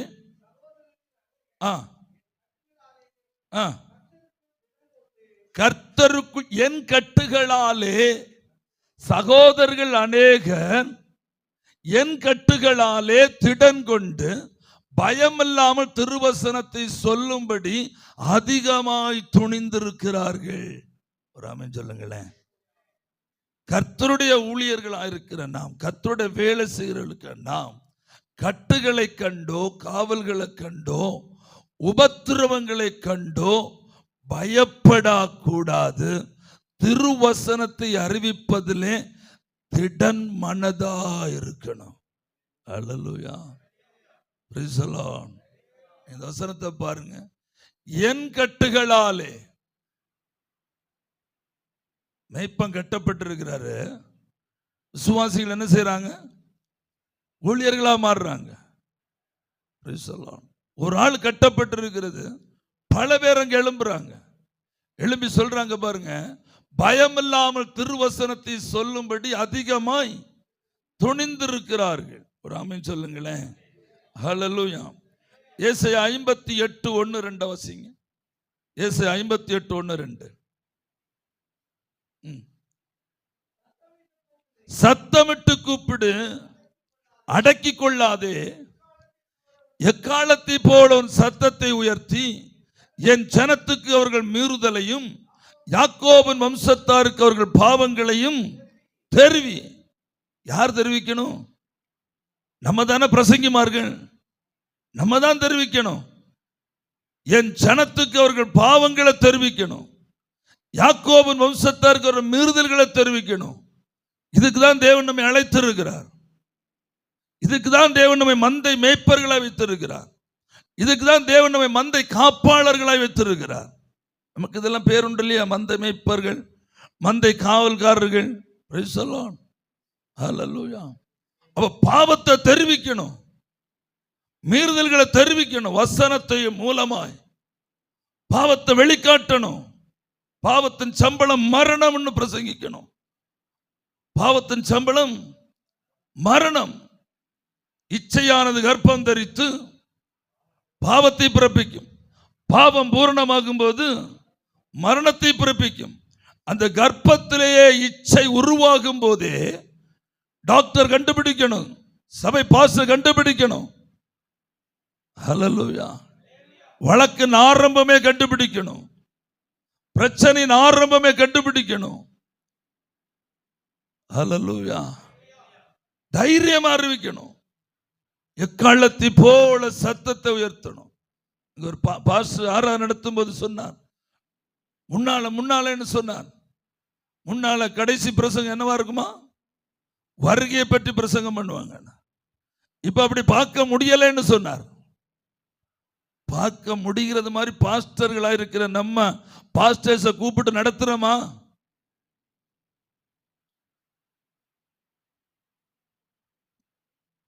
நம்ம போதகர்கள் நம்ம கன்வென்ஷனுக்கு அழைக்கும் போது அப்படி பேசுகிறவர்களை பார்த்து தான் நம்ம கூப்பிடுறோமா? சபையில எழுப்புதல் கூட்டம் நடத்துகிறோம். எழுப்புதல் கூட்டம் நடத்தும் போது எழுப்புதல் வர வேண்டும் என்று எதிர்பார்த்து நம்ம ஆட்களை கூப்பிடுறோமா? பிரபலமானவர்களை பார்த்து கூப்பிடுறோம். பிரபலமானவர்களை இன்னார் வந்தால் ஆளு வருங்கிறதுக்காக கூப்பிடுறோம். இனி அது நடக்காது. கடைசி காலம். மனம் திரும்புன்னு பிரசங்கம் பண்ணித்தாகணும். வெளியே வாழ்னு சொல்லித்தாகணும். பிரிந்து வாழுன்னு சொல்லித்தாகணும். இயேசு வருகிறான்னு சொல்லித்தாகணும். பாவத்தின் சம்பளம் மரணம் இனி சொல்லித்தாகணும். இன்னும் பிரியமானவர்களே, அருமையானவர்கள் என்று கூப்பிட வேண்டிய நாட்கள் இல்லைங்க. ஏசாயா காலத்திலே ஆண்டவர் சொல்லுகிறார், அடக்கி கொள்ளாதே. நான் ஊழியத்துக்கு ஒரு ஆண்டவர் கொடுத்த வார்த்தை இது. அடக்கி கொள்ளாதே, எக்காலத்தை போலும் சத்தத்தை உயர்த்து. Hallelujah, praise the Lord. ஒரு IPC convention 2017 IPC convention, Tamil Nadu IPC தலைவர் எல்லாம் வந்து உட்கார்ந்து இருந்தாங்க. முதல் நாள் இல்லையா? கர்த்தர் என்ன கொடுத்த வார்த்தை, வீட்டு காரியத்தை ஒழுங்குபடுத்து, நீ மரித்து போவாய். உன் வீட்டு காரியத்தை ஒழுங்குபடுத்து, நீ செத்து போவாயின்னு. மரித்து போவேன்னு சரியான வார்த்தை, செத்து போவேன்னு கொஞ்சம் கடினமான வார்த்தை. ரெண்டும் என் வாயிலிருந்து வரும். பிரசங்கம் பண்ணி முடிச்சேன். வேதம் சொல்லுது நாம் தான் அவருடைய வீடா இருப்போம். அப்படித்தானே? நாம் தானே வீடு, நம்ம தான் ஒழுங்குபடுத்தணும். அப்படித்தானே? வீட்டுக்காரர் என்ன, நம்ம பேங்க் பேலன்ஸு, சொத்து பத்திரம், மூத்தவனுக்கு இந்த சொத்து, இளைவனுக்கு இந்த சொத்து, அதல்ல. நீ சாக போறோம், வீட்டுக்காரத்தை எல்லாம் ஒழுங்குபடுத்துன்னு. வீட்டுக்காரையும் ஒழுங்கு இல்லைன்னா பரலோகத்துக்கு போய் சேர முடியாதுல்ல. நாவை ஒழுங்குபடுத்து, உன் கண்ணை ஒழுங்குபடுத்து, உன் காதை ஒழுங்குபடுத்து, உன் இதயத்தை ஒழுங்குபடுத்து. நான் 5 காரியத்தை முன்ன வச்சு பேசி முடிச்சு பலிபீடத்தில் உட்கார்ந்தேன். ஒரு 10 பாஸ்டர்ஸ் தான் அந்த 6 நடத்தினது. அப்போ கொஞ்ச நேரத்துக்குள்ள கீழே ஒரு கூட்டம் அப்படி கூடி நிற்கிது. காம்போ அந்த கன்வென்ஷன் ஆடியன்ஸ் இருந்த இடத்துல ஒரு ரவுண்டா நிற்கிறாங்க. சபை பாஸ்டரும் அதோடைய அந்த சபை தலைவி ஒரு அம்மா, அவங்க எல்லாரும் அப்படி ரவுண்டா நின்று பேசுறாங்க. அங்கே வாக்குவாதம் நடக்குது. அப்போ ஸ்டேஜில் இருந்த பாஸ்டர்ஸ் எல்லாம் மலையாளிங்க, மலையாளி பாஸ்டர்ஸ். அவங்க தான் இந்த இன்ஸ்ட்ருமெண்ட்ஸ் எல்லாம் வாசித்தது. அவங்க அப்படியே கீழே போன உடனே அவங்க போய் எந்த எந்த எந்த பிரச்சனைன்னு கேட்குறாங்க. என்ன பிரச்சனை என்ன பிரச்சனைன்னு கேட்கும்போது அங்கே பேச்சுவார்த்தை நடக்குது. அப்போ எனக்கு புரிஞ்சது என்ன பிரச்சனை உண்டுன்னு. அப்படி பேக் எடுத்துட்டு கீழே இறங்கி கூட்டத்தில் போனேன். என்ன ப்ராப்ளம் அப்படின்னேன். ஒன்று அந்த பாஸ்டர் அப்படி விரல் சுண்டிட்டு இப்படி சொல்கிறார், நீங்கள் எல்லா கிரவுண்ட்லையும் பேசுகிற மாதிரி இங்கே பேசக்கூடாது, இது வேற கிரவுண்டு, இது வேற கிரவுண்டு. அப்போ நான் கேட்டேன், என்ன பிரச்சனை? நாளைக்கு ஆள் வருமாயா கன்வென்ஷனுக்கு? கன்வென்ஷன் நாளைக்கு ஆள் வராது, அது உங்களுக்கு பயம். அப்போ நான் அந்த அம்மாட்ட கேட்டேன், சரி இப்போ என்ன செய்யறது, நாளைக்கு வரணுமா வரண்டாமா? ஆறுங்க, நீ 6 விழிச்சோக்கோ. அது எங்க ஒரு பாஷை. பாருங்க, இனி யாரை கூப்பிடுறதுக்குன்னு, இனி இந்த 2 நாளத்துல நாளைக்கு யாரை போய் கூப்பிட, வந்து தொலைச்சிட்டு போங்கன்னு. அடுத்து 3 நாள் பேசணுமே. பிரைஸ் தி லார்ட், ஹல்லேலூயா. அப்போ 4வது நாள் கடைசி நாள், கூட்டம் தாங்க முடியல. கிரவுண்டில் எங்க இருந்து சேர் வந்துச்சு தெரியல. ஊரா கடையில இருந்து சேர் கொண்டு வந்து இறக்குனாங்க. அவ்வளோ பயங்கர கூட்டம். நியாயத்தின் வெள்ளை சிங்காசன தீர்ப்பை பற்றி பேசினேன். கடைசி நான் வெள்ளை சிங்காசன தீர்ப்பு, கடைசி நியாய தீர்ப்பு எப்படி இருக்குன்னு பேசிக்கிட்டு இருக்கிறேன். Price the Lord. அந்த முதல் நாள் பாஸ்டர் இருந்தார்.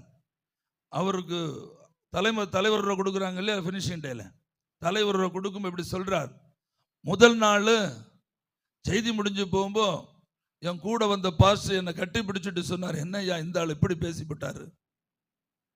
நீ செத்து போவேன்னு சொன்னது அவனுக்கு பயம் கொடுத்துச்சு.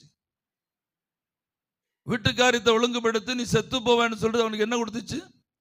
பயம் கொடுத்தது. அப்ப ஆண்டவர் எப்ப வந்தாலும் எப்பவும் போறதுக்கு எப்படியா இவன் ரெடியா இருப்பான்? ஆயத்தம் இருங்கன்னு தான் நம்மகிட்ட சொல்லி இருக்கிறார். ஆயத்தம் இருங்க, விழித்திருங்க, எச்சரிக்கையா இருங்க தானே சொல்லி இருக்கிறாங்க. சொல்லியிருக்காரா? அப்புறம் வீட்டுக்காரங்களும் எப்பவும் ரெடியா இருக்காண்டாமா? பிரைஸ் தி லார்ட், ஹல்லேலூயா. அவ்வளவு சரியான கூட்டம். அப்படி முட்டு பின் விழுந்தா கீழே சத்தங்க, அவ்வளவு சைலண்ட். அவர் சொல்ற, நான் இவ்வளவு பெரிய கூட்டத்தை நான் எதிர்பார்க்கல. இன்னும் முதல் நாள் சண்டையா, அடுத்த நாள் ஆள் வராதுங்கிறதுக்காக. Price the Lord. நடந்தது என்ன தெரியுமா? அந்த டிசம்பர் மாதம் கடைசி நாட்களிலே அந்த அம்மா இறந்து போயிட்டாங்க. எனக்கு ஃபோன் பண்றாங்க, பாஸ்டர் அம்மா இறந்துட்டாங்க, அடக்காராதனைக்கு வாங்கன்னு. அப்ப கர்த்தருடைய ஆவியான இடத்துல சொன்னார், இதுதான் ஐயா ஜனவரியில் நான் ஒன்று அனுப்புனது. அவன் வீட்டு காரியத்தை ஒழுங்குபடுத்த சொல்லி தான் நான் ஒன்று அனுப்புனேன். ஆனால் உண்மையில் நடந்தது என்னன்னு சொன்னா, நான் எப்படி பேசியிருக்கிறேன்னா, அந்த ஸ்தாபனத்துடைய, அந்த அம்மாவுடைய, அந்த குடும்பத்துடைய கிறிஸ்டியம் முழுவதையும், அந்த சபையில நடந்து கொண்டிருக்கிற அத்தனை காரியங்களையும் இந்த 5 பாயிண்ட வச்சு நான் பிரசங்கம் பண்ணி முடிச்சிருக்கேன். நமக்கு தெரியாது இல்லையா? நமக்கு தெரியாது இல்லையா? என்ன, நம்ம அனுப்புறவரும், நம்ம கூப்பிட வைக்கிறவரும், கன்வென்ஷன் ஸ்டேஜ் எல்லாம் உருவாக்குறவர் அவரு தானே ஐயா. நம்ம வெறும் கருவிகள் தானே. பிரைஸ் தி லார்ட், ஹல்லேலூயா. ஆனா அந்த கன்வென்ஷன் முகாந்திரம் அந்த அம்மா தன்னை முழுமையை செப்பனிட்டு கொண்டது, தன்னை சரிப்படுத்தி கொண்டது, பயணத்துக்காக தன்னை ஆயத்தப்படுத்தி கொண்டது, தன்னுடைய முடிவு நாளுக்காக தன்னை என்ன செய்து கொண்டது? வீட்டுக்காரியத்தை ஒழுங்குபடுத்தினது. அப்போ வார்த்தையை தரும்போது நம்ம பேசலைன்னா அந்த இரத்தப்பழி யார் மேல வந்திருக்கும்? பரிகாசம் பண்ணுவார்களே, நிந்திப்பார்களே, சண்டை போடுவாங்களே. நான் நிறைய அனுபவிச்சிருக்கிறேன். பிரைஸ் தி லார்ட், ஹல்லேலூயா, ஆமென், ஹல்லேலூயா. நிறைய பாஸ்டர்ஸ் எல்லாம் பிரச்சனைப்படுத்தி இருக்கிறாங்க. என்ன கன்வென்ஷன் நோட்டீஸ் வால் போஸ்ட்லாம் அடிச்ச பிற்பாடு அந்த பாஸ்டர்கிட்ட போய் சசிகுமார் பாஸ்டர் வராரு, அவ்வளவுதான், அவங்க சபையோட முடிஞ்சுன்னு சொல்லிட்டு போயிருக்கிறாங்க. ஹல்லேலூயா, ஆமென். ஆனா நடந்த சம்பவம் என்ன தெரியுமா? அதுல அந்த சர்ச்சஸ்ல வரலாறு காணாத ரட்சிப்புகள் வெளிப்பட்டு இருக்குது. இவங்க கன்வென்ஷன் இதொன்னும் மறுத்து எல்லாம் மூடி வச்சுட்டு நடத்துவாங்க. நம்மகிட்ட விஷயம் சொல்ல மாட்டாங்க. இப்படி எல்லாம் பேச்சுவார்த்தை நடந்ததெல்லாம் சொல்ல மாட்டாங்க. நம்ம இதுவும் தெரியாம எல்லாம் நமக்கு வழக்கமா இருக்கிறது போல நம்ம பேசி முடிச்சுட்டு வந்துடுவோம். அதுக்கு பிறகுதான் உண்மையா அந்த ரிசல்ட் நமக்குள்ள தெரியும், இன்னென்ன மாதிரி நடந்து முடிஞ்சுது. ஆனா கர்த்தர் பயங்கர மிராக்கிளை செய்த ஒரு சர்ச்சில் 21 பேர் ஞானஸ்நானம் எடுத்தாங்க ஞாயிற்றுக்கிழமை. ஹல்லேலூயா. 21 பேர் அந்த கூட்டத்தில் ஞானஸ்நானம் எடுக்கிறீங்க. இன்னைக்குள்ள காலகட்டத்தில் அது கடுமையான காரியம். கன்னியாகுமரி மாவட்டத்தில் பிரைஸ் தி லார்ட். எல்லா டினாமினேஷனுக்கும் 200-300 சர்ச் இருக்கு கன்னியாகுமரி மாவட்டத்தில். அதுல ஒரு கன்வென்ஷன் நடத்தி அதுல ஒரு 21 பேர் ஞானஸ்நானத்துக்கு ஒப்பு கொடுக்குறாங்கன்னு சொன்னா, ஹல்லேலூயா. ஆனா நம்ம என்ன செய்யக்கூடாது? பேசாம இருக்கக்கூடாது. என்ன செய்யக்கூடாது? பேசாம இருக்கக்கூடாது, தைரியமா பேசணும். வாசிங்க எசேக்கியேல் 33:1-16. எசேக்கியேல் 33:1-16. ஆ ஆ ஆ ஆ ஆ ஆ ஆ வாசிங்க, அதுதான். டே என்னடா போடுறா. 33:1-16. எசேக்கியேல்.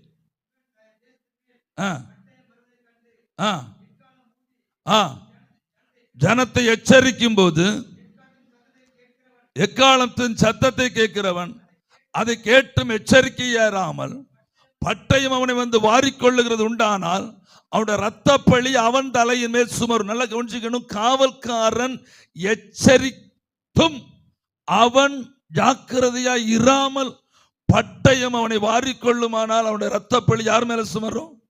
அவன் மேல சுமரும். பவுல் சொல்றாரு இல்லையா, உங்களுடைய எல்லாவோட ரத்தப்பழிக்கும்னா நீங்களாக்கி இருக்கிறேன், எல்லாவற்றையும் உங்களுக்கு நான் கொடுத்து விட்டேன், இனி உங்களுடைய எல்லாவோட ரத்தப்பழிக்கும் நான் எப்படி இருக்கிறேன்? நீங்களா இருக்கிறேன். இப்ப பட்டயம் வருதுங்கிறது எச்சரிக்கை வேண்டிய யாருடைய கடமை? ஊழியர்களுக்கு நம்முடைய கடமை. அல்லேலூயா. நம்முடைய நிலைநிற்புக்காக நம்ம பட்டயம் வருவதை எச்சரிக்காமல் விடாமல் இருக்கக்கூடாது. இன்னைக்கு என்ன நடக்குதுன்னா, தங்களுடைய நிலைநிற்புக்காக, தங்களுடைய நிலைநிற்பு, அங்க பாஸ்டர் சொன்ன நிறைய காரியங்கள், ரகசியங்கள் உண்டு. அதை நீங்க உற்று கவனித்தாதான் தெரியும். அவருடைய அந்த உள்ள இருக்கிற அந்த மனசுடைய ஏக்கங்கள் எப்படி துண்டு துண்டா, அதுவும் பயந்து பயந்தான் வெளிப்பட்டு வருது.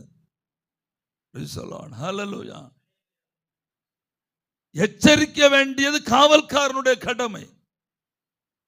எச்சரிப்பு அடைவதும் எச்சரிப்பு அடையாமல் இருப்பது அவனுடைய வேலை. சபைக்கு நாம் செய்ய வேண்டிய வேலை சரியா செய்தாகணும். ஏன்னா நம்ம அதுக்கு தான் தேவன் நம்மை நம்பி அப்பாயின்மெண்ட் பண்ணி இருக்கிறார். அதுக்கு தான் அந்த தௌத்தியத்தை, அந்த வேலை தான் நம்மிடத்தில் ஒப்படைத்து இருக்கிறார். ஒன்ன புரிஞ்சுக்கணும், நம்மை பிழைப்பூட்டுவதற்காக தேவன் நமக்கு இந்த வேலையை தரவில்லை.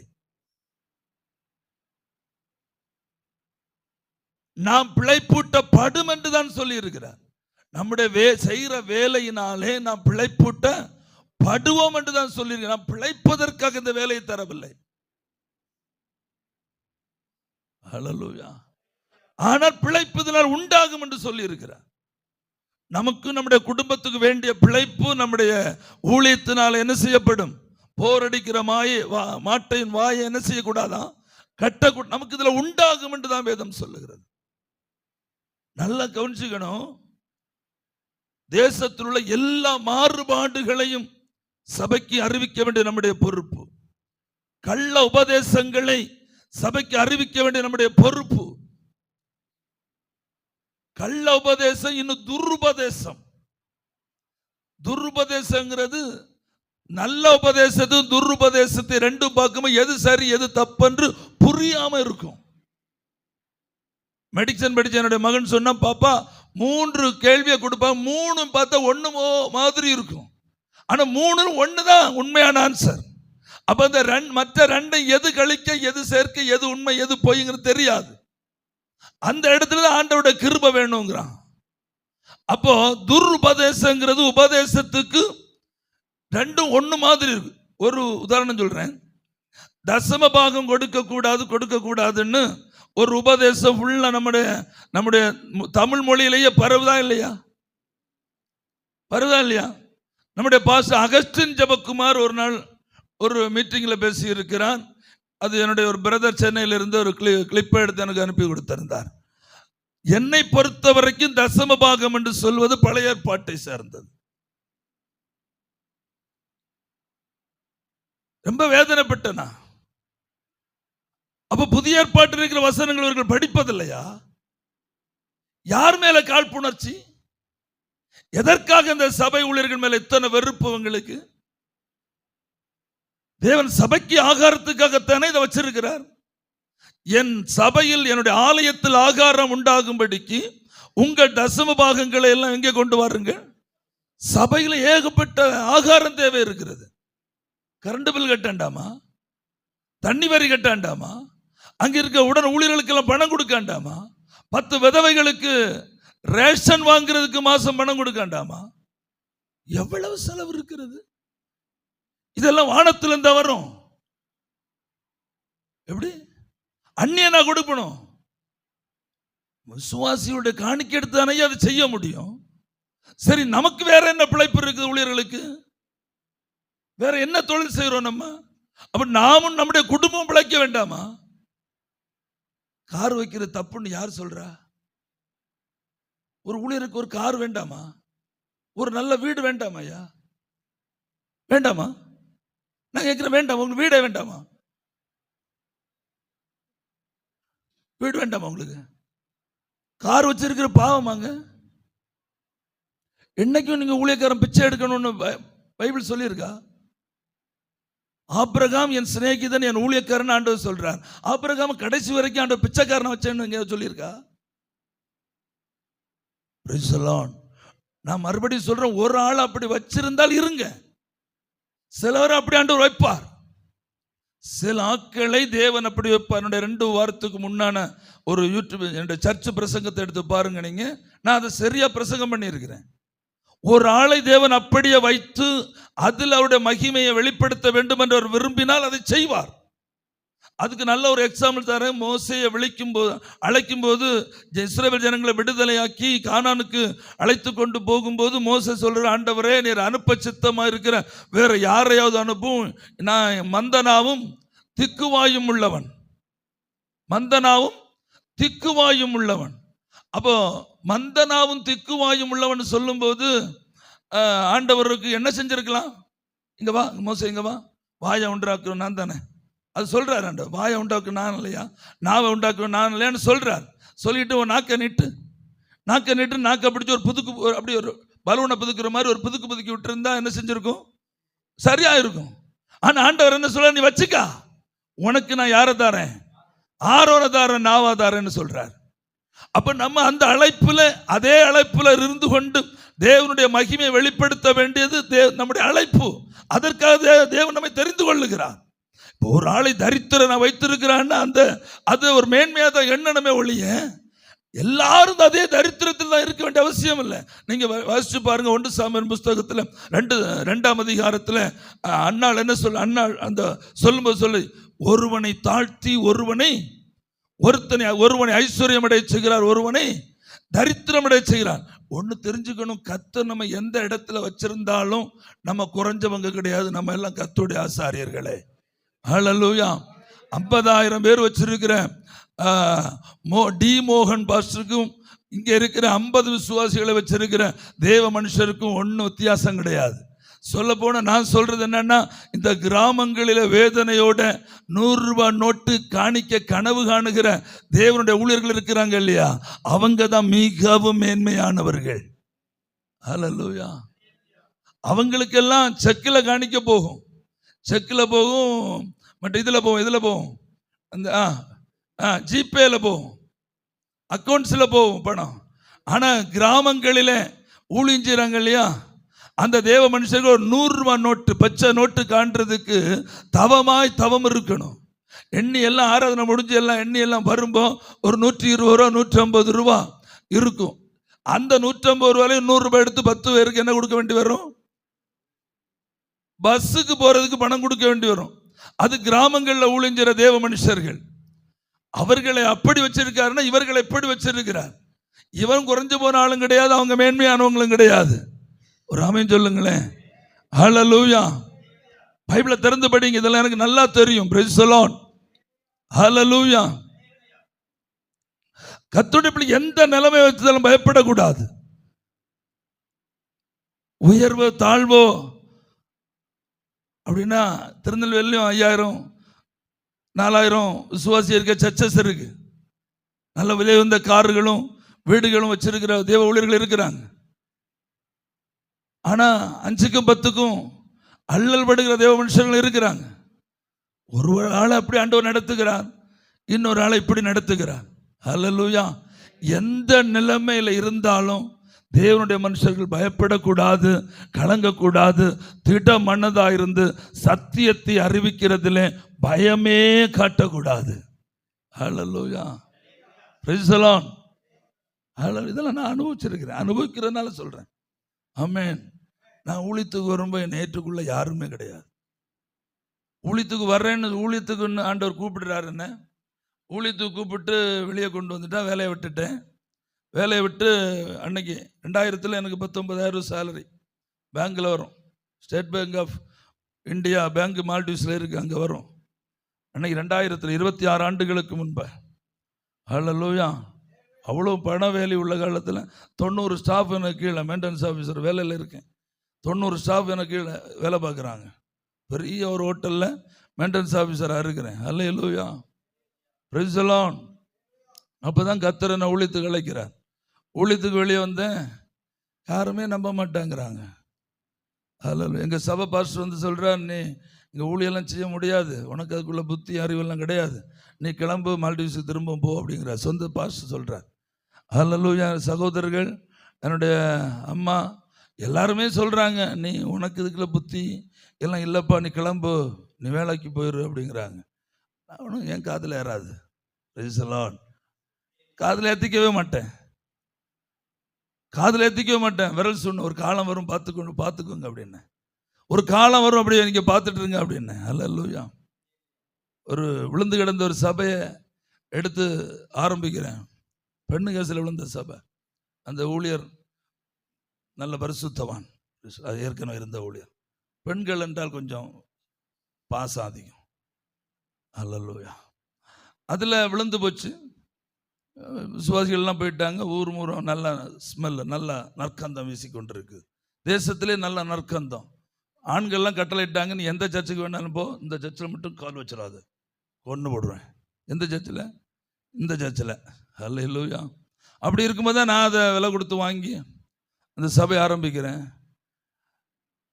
பாஸ்டர்ஸ்ன்னு சொன்னாங்க, பெண்ணு கேஸில் விழுந்த சபை வளராது, விட்டுருங்கப்பா, வேற எங்கேயாவது போய் பாருங்கன்னு சொன்னேன். அதெல்லாம் என் காதிலே ஏறலை. என் மீட்பர் உயிரோடு இருக்கிறார். ஹல்லேலூயா. என் மீட்பர் உயிரோடு இருக்கிறார். இன்னைக்கு ஏசி சர்ச்சு, ஏசி வச்சிருக்கிறேன், பக்கா இருக்கிற சர்ச்சு. தம்பி வந்திருக்கேன். நிறைய ஏராளமான குடும்பங்கள் இருக்குது. நீங்கள் யூடியூப்பில் பாருங்கள், க்ளோரிஸ் பெண்டிகாஸ்ட் மிஷன் அடிங்க, சர்ச்சு டீட்டெயில்ஸ் எல்லாம் வரும். ஹல்லேலூயா. ஒரே நேரத்தில் மலையாள டிரான்ஸ்லேஷன், நான் தமிழில் பிரசங்கம் பண்ணுவேன், இன்னொரு பாஸ்டர் மலையாளத்தில் டிரான்ஸ்லேட் பண்ணுவேன். திருவனந்தபுரத்துலேருந்து வரைக்கும் ஆட்கள் ஆண்டவர் கொண்டு வருகிறார். ஹல்லேலூயா. ஆமென். ஆனால் என்றைக்கும் அட்ஜஸ்ட்மெண்ட் பண்ண சரித்திரமே கிடையாது. போன வருஷம் மட்டும் 23 சபைகளில் பிரசங்கம் பண்ணேன்.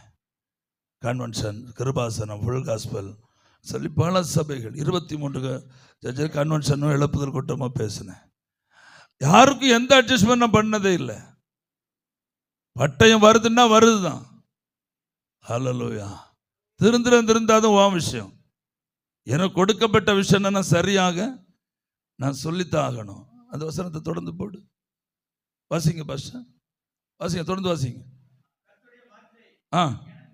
இல்லை இங்கே விட்ட இடத்துல தொடங்கினா போகிறோம். அவன் எக்காலத்தின் சத்தத்தை கேட்டும் எச்சரிக்கையாக இருக்கவில்லை, அவனுடைய இரத்தப்பழி அவன் பேர்ல சுமரும். எச்சரிக்கையாக இருக்கிறவனோ தன் ஜீவனை தப்பித்துக் கொள்ளுவான். அடுத்து,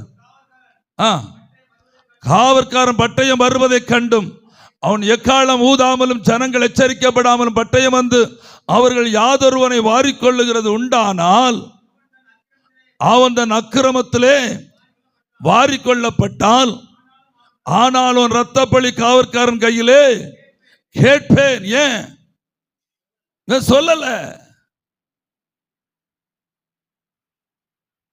இவன் சொல்லல. கன்வென்ஷன், ஓப்பன் மைதானம் கன்வென்ஷன்ல கூட அருமையானவர்கள்னு பேசிக்கிட்டு நிற்கிறாங்க, ஜோக் அடிக்கிறாங்க. இது ஜோக் அடிக்கிற காலம் ஐயா, இது தமாசு பேசுகிற காலம் ஐயா. கன்வென்ஷன் கூட்டத்தில் ஜனங்களை சந்தோஷப்படுத்த வேண்டிய காலம் ஐயா இது. பட்டயம் வருதுன்னு காவல்காரன் கூவ வேண்டிய காலம் இல்லையா இது? அலற வேண்டிய காலம் இல்லையா இது? மண்ணை வாரிக்கொண்டு, மண்ணை அள்ளி போட்டுக்கொண்டு ரெட்டுடுத்து சாம்பல்ல கிடந்த நாட்களிலே மனம் திரும்புதலை அறிவிக்க வேண்டிய காலம் இல்லையா? நீ சாவாயின்னு சொல்ல வேண்டிய காலம் இல்லையா? ஆனா இல்லைங்க, அப்படியெல்லாம் இல்லை, பார்க்க முடியல. அவர் பாஸ்டர் சொன்ன அவருடைய அங்கலாய்ப்பு அப்படிதான். ஆனால் அதுக்கு ஒன்று, நான் பார்த்த வரைக்கும் பாஸ்டர்ஸ் தான் அதுக்கு காரணம். சபை பாஸ்டர்ஸ் தான் இதுக்கு முக்கிய பங்கு வகிக்கிறது. ஏன்னா இந்த மாதிரி எச்சரிக்கிற தேவ மனுஷர்களை கன்வென்ஷன் கூட்டங்களை அவங்க என்ன செய்யறதில்ல, பயன்படுத்துறதில்ல. எழுப்புதல் கூட்டங்களை பயன்படுத்துறதில்ல. 2 நாள் எழுப்புதல் கூட்டம், 4 செக்ஷன் மீட்டிங்ல ஒரு சபையில் ஒரு எழுப்புதல் பிரசங்கம் பண்ணுகிற தேவ மனுஷன் கடிந்து கொண்டு கண்டனம் பண்ணி உபதேசிக்கிற சபை பாஸ்டரா இருக்கணும். சபையில் எழுப்புதல் கூட்டத்துக்கு பயன்படுத்துகிற ஊழியர்கள் சபை பாஸ்டரா இருக்கணும். சுவிசேஷனை கொண்டு வச்சு சபையில் எழுப்புதல் கூட்டத்துக்கு பயன்படுத்த விடக்கூடாது. அது வேற, இது வேற. ஹல்லேலூயா. ஒரு நல்ல தேவனுடைய மனுஷன் எல்லாவற்றுக்கும் எல்லாமா இருக்கணும். அப்போஸ்தலனா இருக்கணும், அவன் தீர்க்கதரிசியா இருக்கணும், சபை போதகரா இருக்கணும், மேய்ப்பனுடைய சிந்தை அவனுக்கு வேணும். ஆனா அதே வேளையில் அவன் ஒரு சுவிசேஷகனாக இருக்கணும். ஆண்டவரோட பெரிதான கிருபையில இந்த எல்லா அனுபவத்துக்குள்ளும் ஆண்டவர் என்ன கொண்டு வந்து வச்சிருக்கிறார். ஹல்லேலூயா. இன்றைக்கு வரைக்கும் ஒரு சபைக்கும் என்னால பாதகம் உண்டானதில்லை. எந்த சபையில கால் வச்சாலும் அந்த சபை கட்டி எழுப்பப்பட்டதை ஒழிய ஒரு நாளும் அது இடிந்து போனதில்லை. கன்வென்ஷன் மைதானம்னு சொன்னா அது வேற. ஹல்லேலூயா. Praise the Lord. ராமேஸ்வரத்தில் ஒரு பாஸ்டருடைய 17 வயசு மகன் இறந்து போனான். அவனுடைய துக்க நிகழ்ச்சிக்கு என்னை பிரசங்கம் பண்ணுவதற்கு அழைத்திருந்தார்கள். எல்லாரும் அந்த பையனை பற்றியும் குடும்பத்தை பற்றியும் எல்லாம் பேசி ஓஞ்சாங்க. ஏராளமான பாஸ்டர்ஸ் வந்திருந்தாங்க. கடைசியில் எனக்கு அந்த சீஃப் கெஸ்ட்டுங்கிற முறையில் எனக்கு மெயின் செய்தியை கொடுத்தாங்க. அப்போ நீங்கள் எல்லாரும் இறந்து போன ஒரு வாலிபனை பற்றி பேசி முடிச்சிங்க, நான் உயிரோடு இருக்கிற உங்களுக்காக ஒரு செய்தியை பேசுகிறேன்னு சொல்லி, நாம் என்று மரிப்போம் என்று தெரியாதே, அதில் நாம் நம்முடைய வீட்டுக்காரியங்களை ஒழுங்குபடுத்தி ஆயத்தப்படலாமேன்னு சொல்லி அதே பிரசங்கத்தை இங்கே பண்ணி முடித்தேன். பாருங்க, நான் பண்ணி முடிச்சு பாஸ்டருடைய வீட்டு உள்ள உட்கார்ந்து இந்த சோபாவில் போய் உட்கார்ந்த உடனே ஒரு பெண் பிள்ளை வந்து என் காலை 2 காலையும் கட்டி பிடிச்சுக்கிட்டா. அழுது அழுது அழுது அழுது அழுது புலம்பிக்கிட்டு, ஐயா நான் இனி ஆலயத்துக்கு போவேன், இனி ஆண்டவர் ஆராதிப்பேன், இனி நான் கர்த்தருடைய பிள்ளையா மாறுவேன், இத்தனை கால நாட்களை நான் வீணடிச்சிட்டேன், நான் என்னைக்கு என் உயிர் போவேன்னு தெரியாது, என்னைக்கு நான் இந்த உலகத்தை விட்டு இறந்து போவேன்னு தெரியாது, என்னைக்கு சாவேன்னு தெரியாது, எனக்கு பரலோகம் வேணும், எனக்கு மீட்பு வேணும், என்னுடைய ஆத்துமா பரலோகத்தை சென்றடையணும்னு சொல்லி காலை கட்டி பிடிச்சா. பாஸ்டர்ஸ் வந்து தான் அந்த சகோதரியை விளக்கி அழைச்சிட்டு போனாங்க. அழுது ரொம்ப அழுது கொண்டு புலம்புனா. இன்னைக்கு நல்ல ஒரு சபையில் தெய்வ மனுஷியா இருக்கிறான். அப்போ ஆண்டவர் அந்த வார்த்தையை நான் பேசாம அங்கேயும் நான் ஏதாவது சோப்பு போட்டுட்டு வந்துட்டேன்னா அந்த ஆத்துமாவை யார் தப்பு வச்சிருக்க முடியும்? இத்தனை ஆண்டு காலம் ஒரு பிரசங்கத்திலும் மனம் திரும்பாத அந்த ஆத்துமா, அந்த துக்க நிகழ்ச்சிக்கு வந்து அந்த ஒற்றை செய்தியினால வார்த்தையை கேட்கும் மனசு கடினமாக தான் இருக்கும், வேதனையா தான் இருக்கும். ஆனால் அதுக்கு பின்னால் ஒரு ரகசியம் இருக்கிறது. யாரையோ ஒரு ஆளை ஜீவனுக்கு கொண்டு போறது தேவனுடைய சித்தமா இருக்கிறது. ஹல்லேலூயா. சாந்தோம் கிருபாசன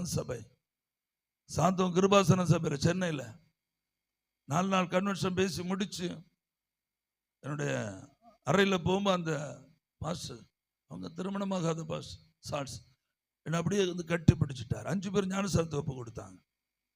5 பேர் ஞானசாரத்தை ஒப்பு கொடுத்தாங்க. கட்டி பிடிச்சிட்டு சொல்றாரு, யாராலையும் உடைக்க முடியாத பாத்திரங்களை அந்த 5 பாத்திரம் ஒரு குடும்பத்தை சேர்ந்தவங்க. எத்தனை பிரசங்கம் கேட்டும் ஞானஸ்நானத்துக்கு ஒப்பு கொடுக்க மாட்டாங்க, அப்படியே இருந்தாங்க. 5 பேர் ஞானஸ்நானத்தை ஒப்பு கொடுத்தாங்க. யாராலும் உடைக்க முடியாத பாத்திரம்னு வச்சிருந்துச்சு. நம்ம பேசாம வந்திருந்தா இது சென்னையாக்கும். இந்த 2வது அழைக்கணுங்கிற அந்த சித்தாந்தமே நமக்கு கிடையாது. இன்னும் அவங்க எனக்கு ஸ்டேஜ் கொடுக்கணும், இன்னும் அவங்க அழைச்சி என்ன பயன்படுத்தணுங்கிற அந்த சித்தாந்தம் யார்கிட்ட? நம்மகிட்ட இல்லை. ஹல்லேலூயா.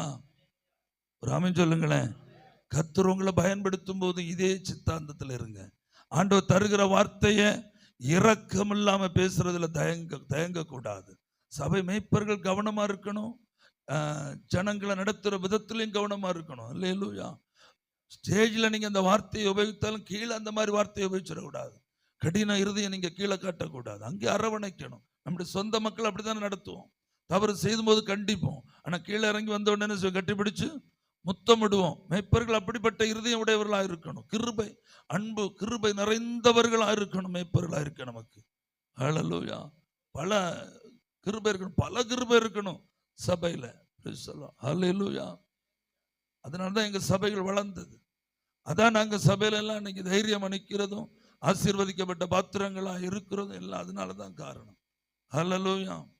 போன வருஷம் இந்த சபைக்கு 70 லட்சம் ரூபாய் செலவானது. மேல்மாடி கட்டுறதுக்கு 70 லட்சம் ரூபாய். அதுல 60 லட்சத்துக்கும் அதிகமான ரூபாய் சபை விசுவாசிகள் தந்த பணம். விசுவாசிகளோட பணம் எல்லாம். அந்த எஞ்சின 10 லட்சம் ரூபாயும் அவங்க பணம் தான் நான் நினைக்கிறேன். அது என் கை வழி தான் வந்திருக்குது. எனக்கு வேற எங்க இருந்து வந்திருக்கும்? அங்கிருந்து தானே வந்திருக்கும். ராமன் சொல்லுங்களேன். ஹல்லேலூயா. மனைவி சேலரி வாங்குறாங்க, அது ஒரு பக்கம் இருக்குது. ஹல்லேலூயா. ஆனா அது என்னோட தேவைகளுக்கு பயன்பட்டு இருக்கலாம் இல்லையா? அப்புறம் எல்லாமே அங்கிருந்து வந்ததுதான். அதான் கடினமா பேசுவேன், ஆனா கீழே வந்து அரவணைச்சு. மேய்ப்பர்களுக்கு அப்படிப்பட்ட இருதயம் உடையவளா இருக்கணும். ஒரு ஆத்மா உடைச்சு விடுறதுல ஜாக்கிரதையா இருக்கக்கூடாது. ஆமென். ஆத்மா கிடைக்குதுன்னா அதை ஆண்டவர் கொடுக்குற கிஃப்ட் கிருபைன்னு நினைச்சு அதை அரவணைச்சு சபையில உட்கார வச்சுக்கிறதுக்கு தேவன் நமக்கு கிருபை தரணும். ஆமென் சொல்லுங்க. ஹல்லேலூயா. அப்போ எச்சரிக்கணும், எச்சரிக்காம இருக்கக்கூடாது. அடுத்து எரேமியா 20:17 முதல் வாசிங்க. எரேமியா 20:7 முதல் 9. எரேமியா 20:7 முதல் 9. கர்த்தாவே, என்னை இணங்க பண்ணினீர், நான் இணங்கினேன். நீர் என்னிலும் பலத்தவராயிருந்து என்னை மேற்கொண்டீர். நாள்தோறும் நகைப்புக்கு இடமானேன். எல்லாரும் என்னை பரிகாசம் பண்ண. நல்லா கவனிச்சுக்கணும் இந்த வாசனை. தேவ மனுஷர்கள் நல்லா கவனிச்சுக்கங்க பிரதேஷ். நான் பேசினது முதற்கொண்டு கதறுகிறேன், கொடுமை என்றும் பால்கடிப்பு என்றும் சத்தமிட்டு கூறுகிறேன். நான் கூறின கர்த்தருடைய வார்த்தை நாள்தோறும் எனக்கு நிந்தையும் பரிகாசமாயிற்று. அதனால என்ன பேசாம இருக்க முடியுமா? ஹல்லேலூயா. அதனால பேசாம இருக்க முடியுமா? எரேமியா சொல்றான், ஒரு கட்டத்தில் எரேமியா சொல்றாரு, என் தாயே, அம்மா, ஏண்டி என்ன பெத்த? ஊருக்கும் எல்லாருக்கும் வழக்குக்கும் வாதுக்கும் உடையவன என்ன மாத்தினிய நீ? நான் அவங்களுக்கு என்னைக்கு வட்டிக்கு கொடுத்திருக்கிறேனா? அவங்ககிட்ட என்னைக்கு நான் வட்டி வாங்கியிருக்கிறேனா? ஒன்றும் இல்லையே. ஆனாலும் நான் நிந்திக்கப்படுகிறேனே. நீங்க பேச வாதிருந்தாலே உங்களுக்கு நிந்த வரும். தேவனுடைய ஊழியர்கள் பேச வாதிர, ஞாயிற்றுக்கிழமை பிரசங்கம் 100 விசுவாசிகள் இருக்குன்னா 100 பேர் உங்களை நல்ல சூப்பர் செய்தின்னு சொல்லிட்டு போக மாட்டாங்க.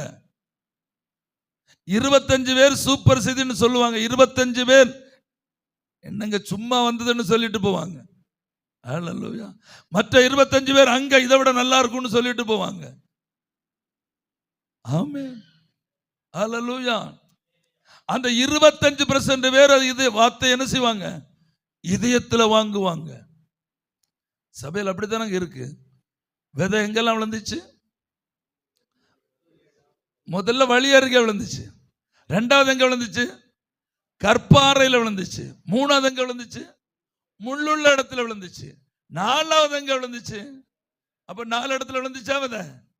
100ல 25 வச்சு பிரிச்சா 4 ஐயா தூங்கிட்டு இருந்தாரோ? ஹல்லேலூயா. ஆமென். ஒரு அல்லேலூயா சொல்லுங்க. ஹல்லேலூயா. அப்ப 25 4 பிரிச்சா 100 ஆச்சு. அதான் நான் சொன்னேன் 4 விதம். ஒண்ணு பின்னால லைன்ல கொஞ்சம் பேர் தூங்கிட்டு இருப்பாங்க. என்ன சொன்னாலும் என்ன செய்யாது? புரியாது. அது வழி அருகே விழுந்துச்சு. அது பக்கத்திலே பிசாசு உட்கார்ந்து எல்லாத்தையும் அள்ளி பொறுக்கி எடுத்துக்கிட்டு என்ன செஞ்சிச்சு? இது வெளியேறி போறதுக்கு முன்னே எல்லாத்தையும் கொண்டு போயிடுச்சு. 2வது விதை விழுந்தது கற்பாறையில் விழுந்துச்சு. அது சீக்கிரத்தில் ஐயா இதுதான் வார்த்தைன்னு சொல்லும். இந்த வார்த்தையை கேட்கதான் இங்க வந்தேன்னு சொல்லும். எத்தனை மாசம்? 3 மாசம். அதுக்கப்புறம் நீங்க வசனத்தை கொஞ்சம் கட்டுமையா இருத்தி பேசுங்க, வேர் பிடிக்காது. வேர் பிடிக்க எப்ப வேணா அதை கலந்து போயிடும். ஹல்லேலூயா.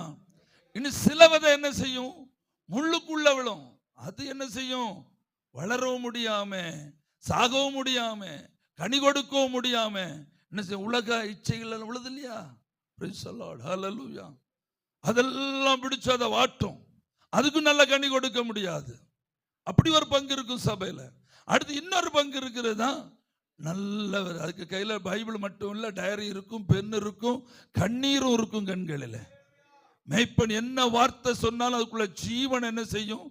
அது நல்லா புரிஞ்சுக்கும். ஹல்லேலூயா. Praise the Lord. ஆனாலும் நம்ம என்ன செய்யணும்? பேசித்தான் ஆகணும். அந்த 3 பேர் 75% பேர் அப்படி இருக்கிறாங்கன்னு சொல்லி இந்த 25 பேரை நம்ம என்ன செய்ய முடியாது, அசட்டை பண்ணிவிட முடியாது. அதான் எரேமியா பேச ஆரம்பிச்சது முதலே எரேமியாவுக்கு நிந்தை, எரேமியாவுக்கு அவமானம். ஆனா எரேமியா பேசலையா? கடைசி வரைக்கும் பேசுகிறார், கடைசி வரைக்கும் பேசுகிறார். கிணற்றுல தூக்கி போடுறாங்க, கரையத்துறாங்க, அப்பவும் பேசுறாங்க. சிதேக்கியா ரகசியமா கூப்பிட்டு உட்கார வச்சு, ஆண்டவர் சொன்ன வார்த்தையை சொல்லும் ஐயா, நான் சொன்ன சரியா சொன்ன எனக்கு கொன்னுருவீங்கல்ல, நான் சரியா சொன்ன எனக்கு கொன்னுருவீங்கல்ல, இல்ல நான் உன்னை கொல்ல மாட்டேன். அப்ப சொல்லட்டுமா, அப்ப சொல்லட்டுமா, நீர் பாபிலோனுக்கு போனா பிழைப்பேர், இங்க இருந்தா செத்து போவீர். அல்லேலூயா. இப்படி எல்லாம் பேசுறவங்க தைரியம் வருமா? நமக்கு தைரியம் வருமா? அல்லேலூயா. உலக பிரசித்தியான ஒரு சபையில நான் போய் பிரசங்கம் பண்ணி கொண்டிருக்கும் போது பரிசுத்தாவில நிறைய வெள்ளக்காரங்க எல்லாம் வந்திருந்தாங்க. கன்வென்ஷன் 21 நாள் மீட்டிங்கோட கடைசி 4 நாள் கன்வென்ஷன். அல்லேலூயா. 4 நாள் நான் பிரசங்கம் பண்ணேன். 4வது நாள் ஃபைனல் டே. ஆமென். நாங்கள் விரல் சுண்டி சொன்னேன், இந்த பில்லர்ல உங்க தரிசனம், அல்லேலூயா, தூணுகள்ல உங்க தரிசனம் இருந்தது, உங்க தரிசனம் இருந்தது, ஆத்துமாக்கள்ல இருந்தது, ஆத்துமாக்களோட ரட்சிப்புக்காக தேவன் உங்களை இந்த தேசத்துல கொண்டு வந்தது. ஆமென். கட்டி பிடிச்சு அழுதாங்க. ஆமென். அழுது கொண்டு சொன்னாங்க, பாஸ்டர் இங்க வருகிற எல்லா ஊழியர்களும் எங்களை உயர்த்தி உயர்த்தி உயர்த்தி உயர்த்தி அப்படி வானத்துக்கு நேரா உயர்த்தி வச்சு பேசுவாங்க, ஆனா நீங்க ஒரு ஆள் தான் எங்களுக்கு நேரா விரல் சூண்டுறது. அல்லேலூயா. நீங்க ஒரே ஒரு ஆள் தான் எங்களை விரல் சூண்டுறது. அதனால என்ன, 11 வருஷம் கிட்டத்தட்ட அந்த சபையில பேசியிருக்கேன் தொடர்ச்சியா. அவருடைய 21 நாள் உபவாச கூட்டத்தை இன்டர்நேஷனல் ஃபாஸ்டிங் 11 முறைக்கும் அதிகமா பேசின ஒரே ஒரு ஆள் இந்த உலகத்துல நான் மட்டும்தான். அதில் அவங்க என்ன வெறுக்கல, எங்களையும் விரல் சுண்டுறாங்கல்ல, சந்தோஷத்துல ஒவ்வொரு மீட்டிங்லும் முதல்ல கூப்பிடுவார். அந்த பாஸ்டர் யார மரிக்கிற மரணம் காண்ற வரைக்கும் என்ன கூப்பிடுவார், எம்பவுலோஸ் மரணம் வரைக்கும் என்ன முதல்ல கூப்பிடுவார். பாஸ்டர் மலையாளத்துல தான் பேசுவோம், உங்களுக்கு முதல்ல வேணுமா கடைசி வேணுமா, முதல் நாளா கடைசி நாளா அப்படின்னு கேட்பாரு. அல்லேலூயா.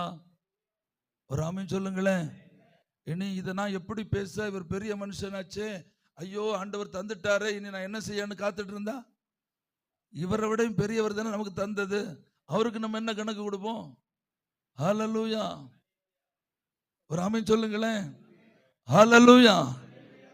நான் பேசினது முதல் என்ன செய்கிறேன், கதறுகிறேன், கொடுமை என்றும் பாழ்கடிப்பு என்றும் சத்தமிட்டு கூறுகிறேன். நான் கூறின கர்த்தருடைய வார்த்தை நாள்தோறும் எனக்கு நிந்தையும் பரிகாசமும். 15:10 வாசிங்க.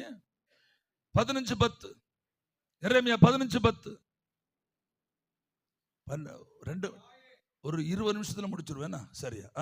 என் தாயே, தேசத்துக்கெல்லாம் வழக்குக்கும் வாதுக்கும் உள்ளவனாய் இருக்கும்படி என்னை நீ பெற்றாயே.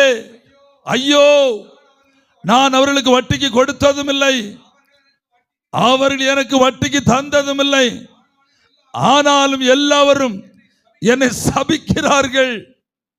சாபம், நிந்தை, கதறுதல், கண்ணீர் யாருக்கு? பேசுகிறவனுக்கு. ஒரு ஆமென் சொல்லுங்களேன். யாருக்கு இது? நம்மளால பேசாம இருக்க முடியுமா ஐயா? முந்தா நாள் தானே பேசுறீங்க, அடுத்த ஞாயிற்றுக்கிழமை பேசுறதுக்கு ரெடியா இருப்பீங்களே? ரெடியானீங்களா இல்லையா? கட்டாயம் ரெடியா இருப்பீங்க. இந்த ஒரு வாரம் அதை வச்சு என்ன செய்வீங்க?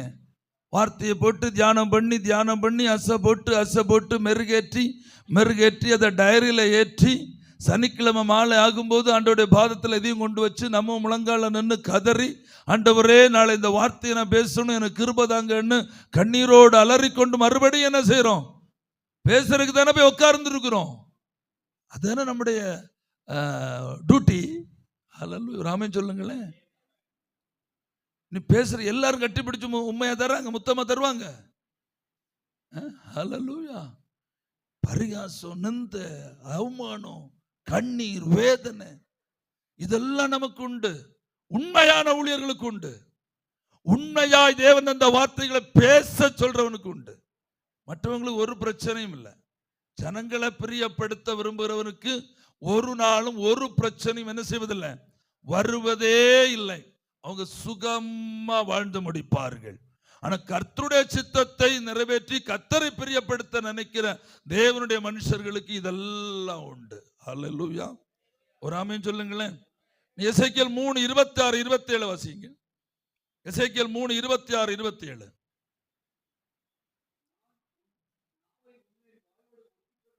நான் உன் நாவை மேல்வாயோடு ஒட்டிக்கொள்ள பண்ணுவேன், நீ அவர்களை கடிந்து கொள்ளுகிற மனுஷராயிராமல் ஊமையனாயிருப்பாய். அவர்கள் கலகவிட்டார், நான் உன்னோடு பேசும்போது உன் வாயை திறப்பேன், அப்பொழுது கர்த்தராயிருக்கிற ஆண்டவர் இன்னின்னதை உரைத்தார் என்று அவர்களோட சொல்லுவாய். கேட்கிறவன் கேட்கட்டும், கேளாதவன் கேளாதிருக்கட்டும், அவர்கள் கலகவிட்டார். கர்த்தருடைய ரகசியம் புரியுதா? கேட்கிறவன் கேட்கட்டும், கேளாதிருக்கிறவன் கேளாதிருக்கட்டும், அவர்கள் கலகவிட்டார். ஆனா பேசாம இருந்தோம்னா பாவம் யார் மேல சுமரும்? நம்ம மேல சுமரும். ரத்தப்பழி நம்ம சுமக்க வேண்டி வரும். பேசணும், வார்த்தையை பேசணும், எச்சரிப்பை பேசணும், பாவத்தையும் நீதியும் சுட்டி காட்டணும், அக்கிரமத்தை சுட்டி காட்டணும், நியாயத்தீர்ப்பை பேசணும். தசம பாகத்தை குறித்து இவங்க எல்லாம் இப்படி பேசுறாங்களே, ஐயோ இந்த ஜனம் என்ன நினைப்பாங்கல்ல. வருஷத்துல ஒரு முறையாவது ஒரு ஞாயிற்றுக்கிழமை தெளிவா தசம பாகத்தை குறித்து சபையில பேசணும். கொடுக்கிறத பற்றி சபையில கட்டாயம் நீங்க பேசித்தான் ஆகணும். அல்லேலூயா. அதுக்கு நான் ஒரு நல்ல சாட்சியை சொல்றேன். நான் ஊழியத்தின் ஆரம்பத்தில் வெளிநாட்டில் வந்த ஆள் இல்லையா, எனக்கு ஒரு ஆசை இருந்துச்சு, காணிக்க வாங்காம ஊழியம் செய்யணும். என்ன வாங்காம? காணிக்க வாங்காம. எனக்கு எல்லாம் நான் செட்டில்டா இருக்கேன். எனக்கு அப்போதே வீடு, நிலங்கள், மனைவிக்கு வேலை, எனக்கு அன்னைக்கு பேங்க் பேலன்ஸ் இருந்துச்சு, எல்லா வசதியும், கடன் பிரச்சனை ஒன்றும் கிடையாது, எல்லாம் நல்லா தான் வச்சிருக்கிறார். அப்போ ஆண்டவர் நல்லா தான் வச்சிருக்கிறார். அப்போ எனக்கு ஆசை இருந்துச்சு, நீ நமக்கு என்ன செய்யக்கூடாது, பணம் வாங்காம ஊழியம் செய்யணுங்கிற முறையில் ஊழியம் செஞ்சுட்டு இருக்கிறேன். அப்போ ஒரு நாள் மும்பாயில் இருந்து என்னுடைய அண்ணனுடைய வீட்டிற்கு ஒரு நல்ல வசதியான தெய்வ மனுஷன் வந்திருந்தார். அவர் என்னை பற்றி கேள்விப்பட்டு, நல்ல சத்தியத்தை பிரசங்கிக்கிற ஒரு கன்வென்ஷன் பிரசங்கியார்னு ஒரு கேள்விப்பட்டு, அந்த இடத்துல இருந்து பிரியும் போது நல்ல ஒரு காணிக்கை எடுத்து எனக்கு கொடுத்தார். எவ்வளோ அமௌண்ட்டுன்னு எனக்கு தெரியாது, ஆனால் நல்ல கொஞ்சம் அதிகமான அமௌண்ட்டு தான் அது. அப்போ நான் சொன்ன, வேண்டாம் ஐயா, நான் காணிக்கை வாங்குறது இல்லை யார்கிட்டையும் அப்படின்னு சொன்னேன். அவர் திரும்ப திரும்ப திரும்ப வற்புறுத்தினார். நான் அதை வாங்கலை. அப்போ வாங்காம நான் கௌரவமா கம்பீரமா எழும்பி அப்படியே வெளியே போனேன். அப்படி என்னுடைய வீட்டுக்கு கிளம்பும்போது கர்த்தருடைய ஆவியான இடத்துல சொன்னார், நீ என்னுடைய காணிக்கை அசட்டை பண்ணினாய்ன்னு சொன்னார். அல்லேலூயா. நீ என்னுடைய காணிக்கை என்ன செய்தாய்? அசட்டை பண்ணினாய். அல்லேலூயா. இனி அந்த இடத்துல திரும்பி போய் ஐயா கொடுங்கன்னு கேட்டால் எவ்வளோ அவமானமா இருக்கும். நான் போயிட்டேன். அதுக்கு பிறகு சில நாள் கழிஞ்சு ஒரு ஏழை தெய்வ மனுஷனை கண்டேன். ஒரு சின்ன சபையில போதகரா இருக்கிற மனுஷன். அப்ப அவர் என்னிடத்துல சொன்னார், ஐயா நீங்க காணிக்க வாங்கணும். உங்களுக்கு வேண்டான்னா எங்களை மாதிரி 50க்கும் 100க்கும் வேதனைப்படுகிற ஊழியர்கள் நாங்க இருக்கிறோம் இல்லையா, எங்களுக்கு வாங்கி சப்போர்ட் பண்ணலாம் இல்லையா? ரெண்டும் எப்படி லிங்க் பண்றாருன்னு பாருங்க. ஆண்டவர் எப்படி லிங்க் பண்றாருன்னு பாருங்க. நீங்க அதை வாங்கி எங்களுக்கு சப்போர்ட் பண்ணலாம் இல்லையா? ஹல்லேலூயா. அப்பதான் நான் யோசிச்சேன். அடுத்த நெக்ஸ்ட் வீக் நான் சர்ச்சில் என்ற சபையில் சொன்னேன், இனி நான் உங்கள்கிட்ட காணிக்க வாங்குவேன். நீங்கள் உங்கள் வீடு விசிட்டு வந்தாலும் நீங்கள் எனக்கு காணிக்க தான். வீடு விசிட்டுக்கெல்லாம் காணிக்க வாங்க மாட்டேன். அன்னைக்கு நீங்கள் எனக்கு காணிக்க கொடுக்கணும், இருந்தால் நீங்கள் கொடுக்கணும் அப்படின்னு சொல்லி நான் அடுத்த நெக்ஸ்ட்டு சண்டேயே சபையில் சொன்னேன். அல்லேலூயா. நான் ஏராளமாக தேவ ஊழியர்களுக்கும் என்னால் முடிந்த வரைக்கும் ஏழைகளுக்கும் எல்லாம் நாங்கள் சப்போர்ட் பண்ணிட்டு இருக்கிறேன். ஹல்லேலூயா. ராமன் சொல்லுங்களேன். ஹல்லேலூயா. வருஷத்துல ஒரு முறை மாத்திரமல்ல, வாய்ப்பு கிடைக்கும் பொழுது எல்லாம் சபையில இதை குறித்து நான் பிரசங்கம் பண்ணுவேன், கொடுக்கிறத பற்றி. நீங்க மத்தேயு 23:23 எடுத்து வாசிச்சு பாருங்க. மத்தேயு 23:23 இந்த ஒரே ஒரு வசனம் போதும். நீங்க தசமபாக காணிக்கை குறித்து தைரியமா நீங்க பிரசங்கம் பண்ணலாம், தைரியமா நீங்க சொல்லலாம். மாயக்காரராய்க்க வேதபாரகரே, பரிசேயரே, உங்களுக்கு ஐயோ, நீங்கள் ஒர்த்தலாமலும் வெந்தயத்திலும் ஜீரகத்திலும் தசமபாகம் செலுத்தி நியாயப்பிரமாணத்தில் கற்பித்திருக்கிறவர்களாகிய விசேஷித்தவர்களாகிய நீதியும் இரக்கத்தையும் விசுவாசத்தையும் விட்டுவிட்டீர்களே, இவைகளையும் செய்ய வேண்டும், அவைகளையும் விடாதிருக்க வேண்டும். சமீபத்தில் சாம்சம்பால்னு ஒரு மனுஷன் இப்போ ரொம்பவும் கிண்டல் பண்றாருல்ல, ரொம்பவும் சபையை குறித்து எல்லாம் அவர் கேலி பேசாத தேவ ஊழியர்களே இல்லை, அந்த அளவுக்கு ரொம்ப கேவலமா அவர் தசமபாகத்தை பற்றி இப்போ சமீபத்தில் ஒரு இதில் வீடியோவில் நான் பேசுகிறத கவனிச்சு, அந்த அவர் கேட்கவே விட மாட்டாங்க என்ற மனைவி. அவன் சாசு, நீ அவன் வார்த்தையை கேட்காதீங்கம்பாங்க மனைவி. அல்லேலூயா. ஆனாலும் நான் இது என்னதான் பேசுகிறாங்கன்னு கேட்குறதுக்காக அதை பேசும்போது சொல்கிறேன், நான் தசமபாகத்தை பற்றி ஏராளமாக பிரசங்கம் பண்ணியிருக்கேன், ஆனால் இப்போது மறுபடியும் ஆவியானவர் சொல்கிறதுனால நான் பேசுகிறேன். இந்த பெந்தேகோஸ்து பாஸ்டர்ஸ் எல்லாம் தசமபாகத்தை பற்றி பேசும்போது இந்த வசனத்தை எடுத்து காட்டுறாங்க. இது என்ன ஒரு சூழ்நிலையில் ஆண்டவர் அப்படி எழுதினார். இது எப்படி எழுதினாரா? மற்றதெல்லாம் என்னமோ நல்ல சூழ்நிலை எழுதினது, இது மட்டும் எப்படி எழுதியிருக்கிறார்? என்னமோ ஒரு சூழ்நிலை அப்படி இப்படி எழுதிட்டார். என்னடா நீ உருட்டுற? என்ன யாருக்காக இது பண்ற? ஒண்ணு, அவன் கர்த்தருடைய சபையை கெடுக்கிறான். ரெண்டாவது, விசுவாசிகளை என்னைக்கு தரித்திரத்துல வச்சு அழிக்கிறாங்க இவங்க. அல்லேலூயா. ஆண்டவர் என்ன செய்ய, கொடு அப்பொழுது நான் உனக்கு கொடுப்பேன் என்று சொன்னார். அப்படிதானே? நீ கொடு, நான் அப்பொழுது உனக்கு அமுக்கி குலுக்கி சரிந்து விழும் வரை திரும்ப தருவேன்னு சொன்னார். அப்ப இந்த கொடுக்காத விசுவாசிகளுக்கு ஆண்டவர் கொடுக்க விடுவாங்களா? அல்லேலூயா. ஆமென் சொல்லுங்களேன். நான் அனுபவத்தில் என்னுடைய விசுவாசியோட வாழ்க்கையிலும் என்னுடைய சொந்த அனுபவத்தில் நான் பார்த்திருக்கிறேன், தசம பாகம் கொடுக்கிற ஊழியர்களும் விசுவாசிகளும் மிக சிறப்பான ஆசீர்வாதங்களை பெற்றிருக்கிறாங்க. அப்ப இதை நம்ம பேச வேண்டாமா? இவர்களுக்கெல்லாம் பயந்து நம்ம பேசாம நீங்க இருக்கலாமா? பேசுறீங்களா? சபையில பேசுறீங்களா? அல்லேலூயா. தைரியமா பேசணும் பாஸ்டர். நம்ம பாஸ்டர்ஸ் கட்டாயம் ஜனங்களுக்கு தெரியப்படுத்துற. யார் தெரியப்படுத்துவா? அவன் இதை பார்த்து இது உண்மைன்னு நம்பிக்கிட்டு இருப்பான். அல்லேலூயா. இதை பார்த்து இது பேலியாளின் உபதேசம். அல்லேலூயா. பேலியாளன் ஒரு ஜாதி இருக்கு தெரியுமா சபையில, பைபிள்ல? அல்லேலூயா. தாய் தகப்பனும் வம்சாவளியும் இல்லாத ஒரு இனம் பேலியாளின் வம்சம். எந்த இடத்துல வேணாலும் அது என்ன செய்யும்? எழும்பும். இந்த கடைசி காலத்தில் கொஞ்சம் பேலியாளின் வம்சம் எழும்பியிருக்கு. இதை மாதிரி வசனங்களை அழித்து சபையை அழிப்பதற்காக சாத்தான் தெரிந்து கொண்ட பாத்திரங்கள். ஒரு ஆமென் சொல்லுங்களேன். ஆக கர்த்தருடைய ஊழியர்கள் இதுல எல்லாம் பேசணும், ஜாக்கிரதையா இருக்கணும். தவறுன்னு தண்டு சுட்டி காட்ட தயங்கக்கூடாது. பரிசுத்தத்தை பற்றி பேசணும், வைராக்கியமா பேசணும், மனம் திரும்புதல்ல வைராக்கியமா பேசணும். சபையில குறையாத நீங்க எதனை செய்யணும், செய்து தான் ஆகணும். இதுக்கெல்லாம் திடன் கொள்ளுங்கள்னா ஆண்டவர் சொல்ல. இதெல்லாம் செய்யறதுக்கு என்ன செய்யுங்க? திடன் கொள்ளுங்கள், பயப்படாதீங்க. அதுதான் அதுக்கு அர்த்தம். திடன் கொள்ளுங்க, பயப்படாதீங்க. இதெல்லாம் பேசுறதுக்கு. கடைசியா எசேக்கியேல் 3:18 முதல் 21 முடிச்சுக்கிறேன்.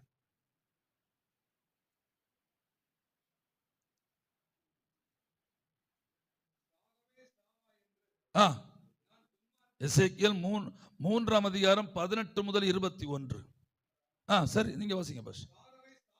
சாகவே சாவா என்று நான் துன்மார்க்கனுக்கு சொல்லுகையில், நீ துன்மார்க்கனை தன் துன்மார்க்கமான வழியில் இராதபடிக்கு எச்சரிக்கும்படியாகவும் அவனை உயிரோட காக்கும்படியாகவும் அதை அவனுக்கு சொல்லாமலும் நீ அவனை எச்சரிக்காமலும் இருந்தால் அந்த துன்மார்க்கன் தன் துன்மார்க்கத்தில் சாவான், அவன் இரத்த பழியையோ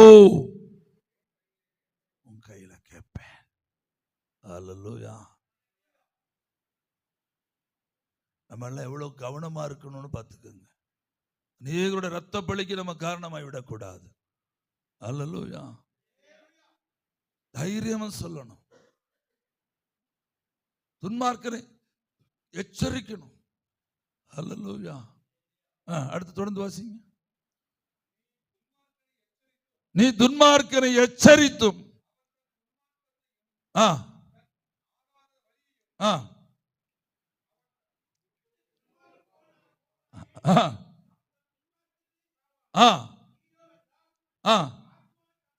உன் ஆத்துமாவை தப்புவிப்பாய். வாசிங்க, தொடர்ந்து வாசிங்க. அடுத்து நீதிமானை எச்சரிக்கணுமா?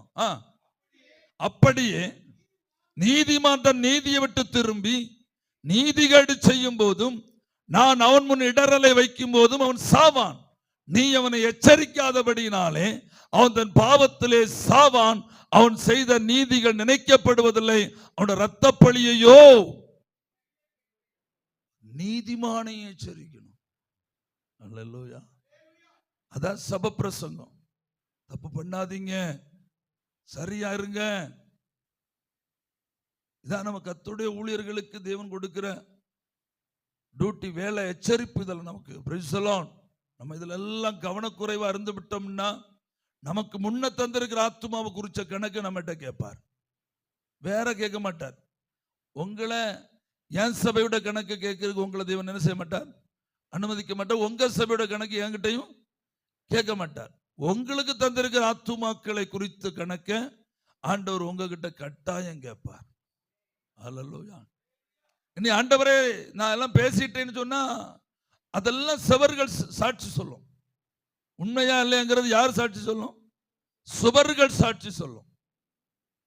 நம்ம வாழ்ந்து முடிச்சு போயிடுவோம். நம்ம ஒருவேளை பரலோகத்துக்கும் போயிடலாம், அதுல ஒன்றும் குறை வராது. அக்கினியில் அகப்பட்டு தப்பினது போல இருக்கும்னு வேதம் சொல்லுது இல்லையா? அப்படி அக்கினியில் அகப்பட்டு தப்பினது போல இருக்கலாம்.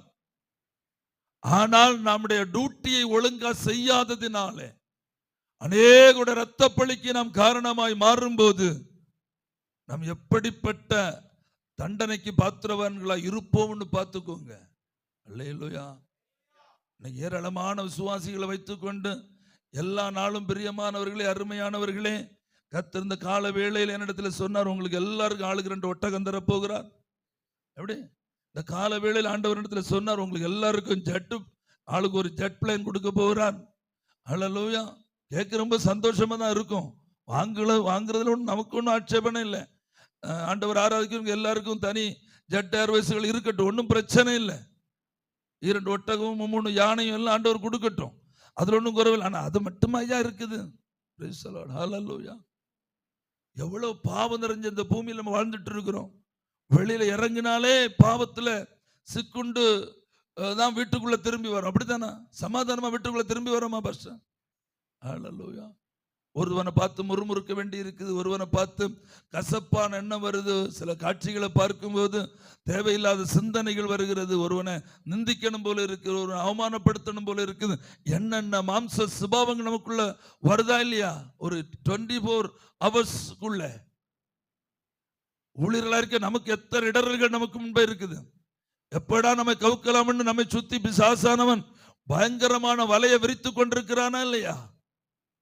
எத்தனை பாதுகாப்பாயும் எத்தனை ஜாக்கிரதையா நம்ம ஊழியம் செய்ய வேண்டி இருக்கிறது. செய்யாதது செய்வேன்னு சொல்லுவாங்க, செய்தது செய்யலன்னு சொல்லுவாங்க. அல்லேலூயா. பார்த்தேன் பாஸ்டர் அந்த வீட்டுல நடி வாரத்துக்கு 3 முறை போயிட்டு வரதை பார்த்தேன் அப்படிம்பாங்க. சொல்றாங்களா இல்லையா? இதெல்லாம் நம்ம அனுபவிக்கிறோமா இல்லையா? Praise the Lord. ஹல்லேலூயா. நான் அனுபவிக்கிறதா எக்ஸ்பீரியன்ஸா உங்கள்கிட்ட சொல்றேன். ஆமென். சில வீடுகளில் 4 முறை கூப்பிடுவாங்க, 4 முறையும் போகணும். இல்லைன்னு சொன்னா அந்த குடும்பம் 5வது முறை எங்க போகும்? அடுத்த வீட்டுக்கு போயிடும். அதனால நம்ம ஆவேசப்பட்டு ஓடுறது அந்த வீட்டுக்கு. பக்கத்துல பார்த்துட்டு இருக்கிற வீட்டு 6 மாசம் ஆனாலும் கூப்பிட மாட்டாங்க. பாஸ்டர் எங்க வீட்டுக்கு வந்து ஜெபம் பண்ணிட்டு போகணும். ஆனா இங்க வாரத்துக்கு 5 முறை போறது என்ன செய்வாங்க? ஜன்னல் வழியா ஒளிஞ்சு பார்த்துட்டே இருப்பாங்க. அப்ப அந்த ஆத்மா சொல்லத்தான் செய்யும், பாஸ்டர் வாரந்தோறும் 4 முறை அங்க போறாரு படிப்பாங்க. சொல்றதுல பிரச்சனை இல்லைங்க, ஆனா அதுக்குள்ள ஒரு உட்கருத்து இருக்கு பாருங்க, அதுதான் பிரச்சனை. ஹல்லேலூயா. Praise the Lord. அப்ப இதுல இருந்தெல்லாம் தப்பி பிழைக்க வேண்டியது நமக்கு இருக்கும்போ இந்த விசுவாசிகளுக்கு எவ்வளவு போராட்டம் இருக்கும், எவ்வளவு பிரச்சனைகள் இருக்கும். அது எல்லாவற்றுக்கும் தீனி போட்டு இருக்கணும், ஆயத்தமா இருக்கணும். நீதிமானும் பாவம் செய்வான், துன்மார்க்கனும் பாவம் செய்வான். துன்மார்க்கனை எச்சரிக்கணும், நீதிமானை எச்சரிக்கணும். அல்லேலூயா. கர்த்தருடைய ஊழியர்களா இருக்கணும், இதற்கெல்லாம் ஜாக்கிரதையா இருக்கணும். எல்லாவற்றுக்கும் திட்டம் பண்ணதா இருக்கணும், தைரியமா இருக்கணும். எல்லாவற்றுக்கும் மேலாக கர்த்தரை எல்லாம் நீங்க யாரையும் நம்ப கூடாது. என் அனுபவத்தில் சொல்றேன், நீங்க கர்த்தரை எல்லாமே யாரையும் நீங்க என்ன செய்யக்கூடாது, நம்பவே கூடாது. ஸ்தாபன தலைவர்கள் எத்தனை பேர் இருக்கீங்கன்னு தெரியாது, ஸ்தாபன தலைவர்கள் மேல நம்பிக்கை வச்சிடாதீங்க. அல்லேலூயா. ஆமா, நீங்க ஸ்தாபனங்கள் இருப்பீங்க, தலைவர்கள் மேல நம்பிக்கை வச்சு அவங்க தருவாங்க, இவங்க தருவாங்க, இவங்க செய்வாங்க. நோ, டைரக்டா ஆண்டவர்கிட்ட கனெக்ஷன் வச்சுக்கிடுங்க. டைரக்டா ஆண்டவர்கிட்ட வைங்க. யாரையும் நம்பாதீங்க. நான் என்னோட அனுபவத்துல சொல்றேன். ஒருவரும் ஏற்றுக்கொள்ளாத இந்த காலத்திலேயே நான் ஒரு வருடத்திலும் போகல, ஒரு ஸ்தாபனத்திட்ட போகல, ஒரு ஸ்தாபன தலைவர்கிட்ட போகல. எல்லாம் என் மீட்பர். ஹல்லேலூயா. என் மீட்பர் உயிரோடு இருக்கிறான். அதனால என்ன, சூப்பரா கட்டப்பட்டிருக்கிறோம் பிரதர். 5 சபை இருக்குது. ஹல்லேலூயா. 5 சபை இருக்குது. குறிப்பிட்ட காலத்துல தான் 100 சபை கட்டணும்னு ஆசைப்பட்டுட்டு இருக்கிறேன். ஆமென். உயிரோட வச்சேன்னா கட்டிடுவேன். ஒரு தமிழ்நாட்டில், வட இந்தியா பற்றி எனக்கு கவலையே கிடையாது. Praise the Lord. ஹல்லேலூயா. தமிழ்நாட்டில் எங்க ஆயிரக்கணக்கான கிராமங்கள் இன்னும் சர்ச் இல்லாம இருக்கும்போ, ஆமென், வட இந்தியாவை பற்றி நான் கவலைப்பட வேண்டிய அவசியம் எனக்கு கிடையாது. நான் போய் சவுதி அரேபியா பற்றி கவலைப்பட்டு இருக்க வேண்டிய அவசியம் எனக்கு கிடையாது. என்னுடைய நாட்டை பற்றி நான் கவலைப்பட்டால் எனக்கு போதுமானது இல்லையா பிரதர்? அதுக்கு தானே நம்ம நம்முடைய நாட்டில் வச்சிருக்கிறார். அதனால தமிழ்நாட்டில் கிராமங்களில் இன்னும் 100 சபை, பாக்கி 95 சபையும் கூட கட்டணும்னு பிளான் பண்ணிட்டே இருக்கிறேன். அதுக்காக மனுஷரை நம்ப மாட்டேன், ஆண்டவர்கிட்ட தான் கேட்கிறேன். உம்மட்ட பணம் இருக்கு, கூட உம்ம வேலை செய்யட்டும், அவ்வளவுதான். Praise the Lord. ஹல்லேலூயா. அதுல தைரியமா இருங்க, திட்ட நம்பிக்கையா இருங்க, திட்ட நம்பிக்கையா இருங்க. அதிகாலையில் ஆண்டவருடைய பாதத்தில் இருங்க. நாட்டு இரவுல சனிக்கிழமான கர்த்தருடைய ஊழியர் வேற எந்த வேலைக்கும் போகாதீங்க. ஆண்டவருடைய பாதத்தில் இருங்க, அமருங்க, செபிங்க, செபிங்க, விடிய செபிங்க. நான் 4 மணிக்கு எழும்பணும் சனிக்கிழமை காலை. 5:30 மணிக்கு எனக்கு சண்டே ஸ்கூல். விடிய காலம் 5:30 மணிக்கு சண்டே ஸ்கூல். 6:45 வரைக்கும் சண்டே ஸ்கூல் நடக்கும். அடுத்த 15 நிமிஷத்துக்குள்ள ஆராதனை ஆரம்பிக்கும். 7 மணிக்கு ஆராதனை ஆரம்பிக்கும். 9:30 மணிக்கு முதல் சர்ச்சில் ஆராதனை முடியும். 10 மணிக்கு அங்கிருந்து வெளியே வந்துடுவேன். அதே வேகத்தில் காரில் அடுத்த சர்ச்சுக்கு போயிடுவேன். அப்போதைக்கு இங்கே இருக்கிற டீம் அங்கே போய் ஆராதனை நடத்த ஆரம்பிக்கும். ஹல்லேலூயா. 1 மணி ஆயிரும். விடிய காலம் 4 மணிக்கு எழும்பி, சனிக்கிழமை 12 மணி ஆயிரும் எப்படி தூங்குறதுக்கு. 2 மணி நேரம் கூட தூங்க முடியாது. ஏன்னா 4 மணி எப்போ வரும்னு 4 முறை பார்ப்போம். ஹல்லேலூயா. 4 மணி எப்போ வருதுன்னு 4 முறை பார்க்கறதுலேயே அந்த டைம் போயிடும். ஆமென். இப்படிதான் ஓட்டம். ஒரு நாள் கூட பிரசங்கம் பண்ணாத நாள் அல்ல. 365 நாள் என்னுடைய மெயின் சர்ச்சில் டெய்லி வர்ஷிப் உண்டு. சாயந்தரம் ஆராதனை 6 to 8 டெய்லி வர்ஷிப். நம்முடைய விக்கிரக கோயில்களும் மசூதிகளும் எல்லாம் டெய்லி அங்கே ஆராதனைகள் இருக்கு. நம்முடைய கர்த்தருடைய ஆலயத்தில் ஞாயிற்றுக்கிழமை தாண்டினா அடுத்த வெள்ளிக்கிழமை தான் திறப்போம். ஆமென். ஹல்லேலூயா. இல்லை, என் சர்ச்சில் காலையில் அது எல்லா நாளும் சாயந்தரம் 6 to 8. Price the Lord. Raman சொல்லுங்களேன். இப்படி ஒரு நாள் கூட ரெஸ்ட் கிடையாது. அழைக்கப்படும் கிருபாசனம் சர்ச்சுகள் எல்லாம் எங்க அழைச்சாலும் கன்வென்ஷன் ஒரு கூட்டத்தையும் மிஸ் பண்ண மாட்டேன். கன்வென்ஷன் கூட்டம், எழுப்புதல் கூட்டம்னா வேற எந்த வேலை இருந்தாலும் சரி அதுக்கு போக மாட்டேன், இதுக்கு தான் போவேன். என்ன கன்வென்ஷன் எழுப்புதல் கூட்டங்கள்னா சபைகளை உருவாக்கலாம். எழுப்புதல் கூட்டம்னா அந்த சபை இடிந்து கிடக்கிற சபை. அதான் அந்த ஐயா சொன்னது. Price the Lord. நான் 1 வாரம் கழிஞ்சு தம்பியை கூப்பிட்டேன். தம்பி சொன்னா, பாஸ்டர் எங்க சர்ச்சு தலைகீழா மாறுச்சு அப்படின்னா. ஹல்லேலூயா. ஒரு ஆமென் சொல்லுங்களேன். ஹல்லேலூயா. கர்த்தர் அந்த அபிஷேகத்தை கொடுத்துரு. ஆனா கன்வென்ஷன் அது வேற விதம். கன்வென்ஷன் சசி, நீங்க பாருங்க, யூடியூப்ல பார்த்து தெரியும், நிக்கிறதே வேற அந்த ஆவி. ஹல்லேலூயா. அப்ப அது என்ன, என்னோட சர்ச் ப்ரோக்ராம் எல்லாம் நான் விட்டுருவேன். வேற யாரும் ஒய்ஃபு பிரசங்கம் பண்ணுவாங்க, மனைவி நல்ல ப்ராப்பர்ஸ் கிஃப்ட் உள்ளவங்க, அவங்க பிரசங்கம் பண்ணுவாங்க. வேற யார வெளியில ஆள் எடுக்க மாட்டேன். யாரையும் நம்பிடக்கூடாது. ஹல்லேலூயா. ஆமென். உதவி ஊழியர் அது இதுன்னு சொல்லி வச்சுட்டீங்கன்னா நீங்க உங்க கதை கந்தல் ஆயிரும். ரொம்ப ஜாக்கிரதையா வச்சிருக்கணும். ஆமென். சபையை மந்தைய ரொம்ப கவனமா ஜாக்கிரதையா பார்த்துக்கோங்க. சபை வளர வளர உதவி ஊழியர்கள் அப்படி இப்படின்னு நீங்க ஏதாவது பண்ணினீங்க, காலி. ஆமென். ஹல்லேலூயா. 2 வருஷத்துல அவன் வேற சர்ச்சு கட்டிடுவான் பக்கத்துல. ஹல்லேலூயா. அதனால ரொம்ப ஜாக்கிரதையா இருங்க. நான் என்னுடைய ஊழியர்களை எல்லாரும் அழைச்சு எழுதி வாங்கியிருக்கேன். நீ எப்போ வேணாலும் போகலாம், ஆனால் 5 கிலோமீட்டருக்கு அப்புறம் போகணும். ஆமா ஆமா. ஏன் சரியில்லையா? இல்லையா பாஷ? நீ எப்போ வேணாலும் போ, 5 கிலோமீட்டருக்கு அந்த பக்கம் போயிரு. அல்லேலூயா. அந்த 5 கிலோமீட்டருக்கு உள்ள நிற்க. 5 கிலோமீட்டருக்கு உள்ள இதை பிரிச்சுடுவான். 5 கிலோமீட்டருக்கு வெளியே போனா இதை பிரிக்க மாட்டான். ஏன்னா இது 5 கிலோமீட்டர் போகாதுல்ல. Praise the Lord. ஹல்லேலூயா.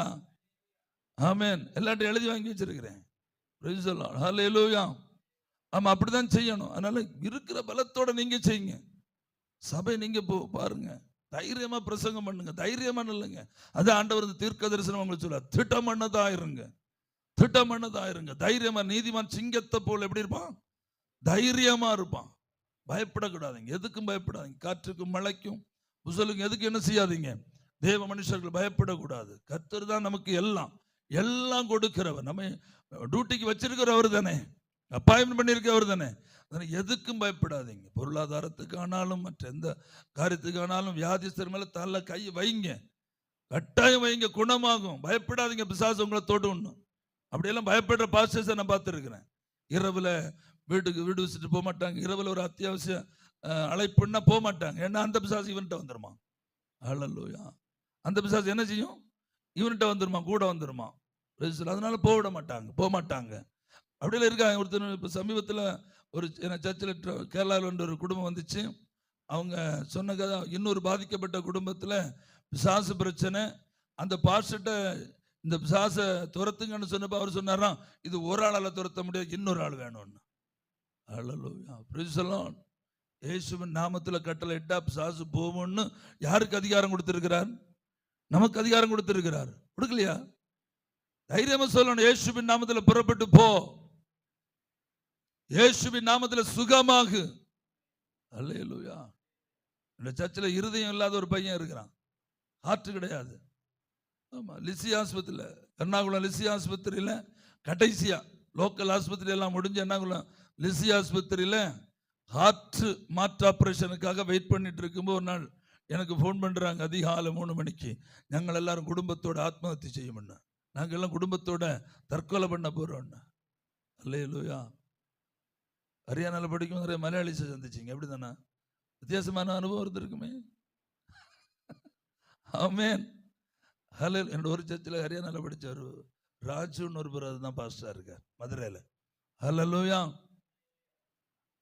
அப்படி லுங்கி கட்டி இந்த லுங்கியோடு எழும்பி உட்காந்து ஜெபிச்சேன். மணிக்கணக்கில் ஜெபம் பண்ணேன். அவங்க காது மாற்றி மாற்றி கொடுத்தாங்க. ஹஸ்பண்ட் அண்ட் ஒய்ஃபு பிள்ளைகள்னு மாறி மாறி காதில் மாற்றி மாற்றி கொடுத்தாங்க. நான் இருந்த இருப்பிலேருந்து ஜெபம் பண்ணினேன். ஆண்டவரே, இந்த 17 வயசு பையனை நீர் இப்போ எடுத்துக்கொண்டு போகிறதுல உமக்கு என்ன லாபம், என்கிட்ட கொடுங்க, நான் அவனை ஊழியக்காரனாக்குறேன் அப்படின்னு. அந்த ஸ்பாட்டில் குணாச்சு. சர்ச்சில் சூப்பராக இருக்கிறான் பையன், உலக அதிசயம். டாக்டர்ஸ் எல்லாம் அவனை பார்க்கணுன்னு அடிக்கடி ஃபோன் பண்ணி கேட்குறாங்க, பையன் எப்படி இருக்கான், உயிரோடு இருக்கானான்னு.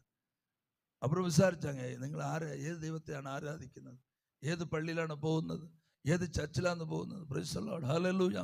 பார்க்குறதுக்கு டீம் எல்லாம் வந்தாங்க. இன்னைக்கு 20% தான் அந்த பல்ஸ். 90 இருக்குல்ல நமக்கு, அது 20 தான் இருக்கு இன்னைக்கும். ஆனால் சூப்பர் ஆக்டிவிட்டியாக இருக்கான். அல்லேலூயா. ஃபுட்பால் விளையாடுவான். ஆமென். எல்லாம் பாடி வரும், இப்போ பாடி வரும்னு சொல்லி இருந்தது. அதனால அது ஊழியர்கள் விசுவாசம் தான் நமக்கு வேணும். எப்படிப்பட்ட பெரிய காரியங்கள் நடக்கும். ஹல்லேலூயா. ஒரு சிஸ்டர் கிட்னியில் கல் ஆஸ்பத்திரிக்கு எடுத்துகிட்டு போகிறாங்க. ஆஸ்பத்திரி டாக்டர் சொல்லிட்டாரு ஆப்ரேஷன் பண்ணித்தான் ஆகணும். முந்தா நாள் வந்து அழுது என்கிட்ட, நாளைக்கு ஆப்ரேஷன் பாஸ்டர். நான் கையை வச்சு சொன்னேன், கத்தாவே இந்த சகோதரியுடைய உடம்புல என்ன செய்யக்கூடாது, கல் அந்த கத்தி படக்கூடாது. அடுத்த நாள் டெஸ்ட், ஆப்ரேஷனுக்கு முன்ன டெஸ்ட், கல் இல்லை அங்கே. ஹல்லேலூயா. நம்மளால ஒன்றும் நடக்காது. அவரை விசுவாசிச்சா போதும். அதுக்குதான் நமக்கு திட நம்பிக்கை வேணும், திட தைரியம் வேணும். எந்த சூழ்நிலையிலும் தைரியம் அளிக்கணும், பிரசங்கிக்க, கிரியைகளை செய்ய, எதிர்த்து நிற்க. அல்லேலூயா. அதுக்காக நம்ம சண்டைக்காரில் இருக்கக்கூடாது. சரியா? சண்டைக்காரங்க, கோபக்காரங்க, ஆவேச பிடிச்சவங்க, பணாசை பிடிச்சவங்க, பெண்ணாசை பிடிச்சவங்களா இருந்துடக்கூடாது. அல்லேலூயா. எல்லாவற்றிலும் ஜாக்கிரதையா இருந்து ஊழியம் செய்யணும். நம்முடைய பரிசுத்தத்தை எல்லாம் ஆண்டவர் கணக்கில் எடுப்பார். நம்முடைய ஒவ்வொரு காரியத்திலும் இருக்க நீதியை கணக்கில் எடுப்பார். அல்லேலூயா. அவருக்கு முன்பாக நான் எப்படிப்பட்டவர்களா இருக்கிறேங்கிறத ரொம்ப ஜாக்கிரதையா பார்ப்பார். 50க்கு 100க்கு வாபளந்துட்டு போய் நிற்க கூடாது. கர்த்தருடைய முகத்தை தான் பார்க்கணும். எவ்வளவு வேணாலும் ஆண்டவர் தர்றதுக்கு தயாரா இருக்கிறார். Praise the Lord. ஹல்லேலூயா. ஒரு ஆமென் சொல்லுங்களேன். ஓகே, நம்ம எல்லாம் அப்படி எழும்போம், நம்ம ஜெபிக்கலாம்.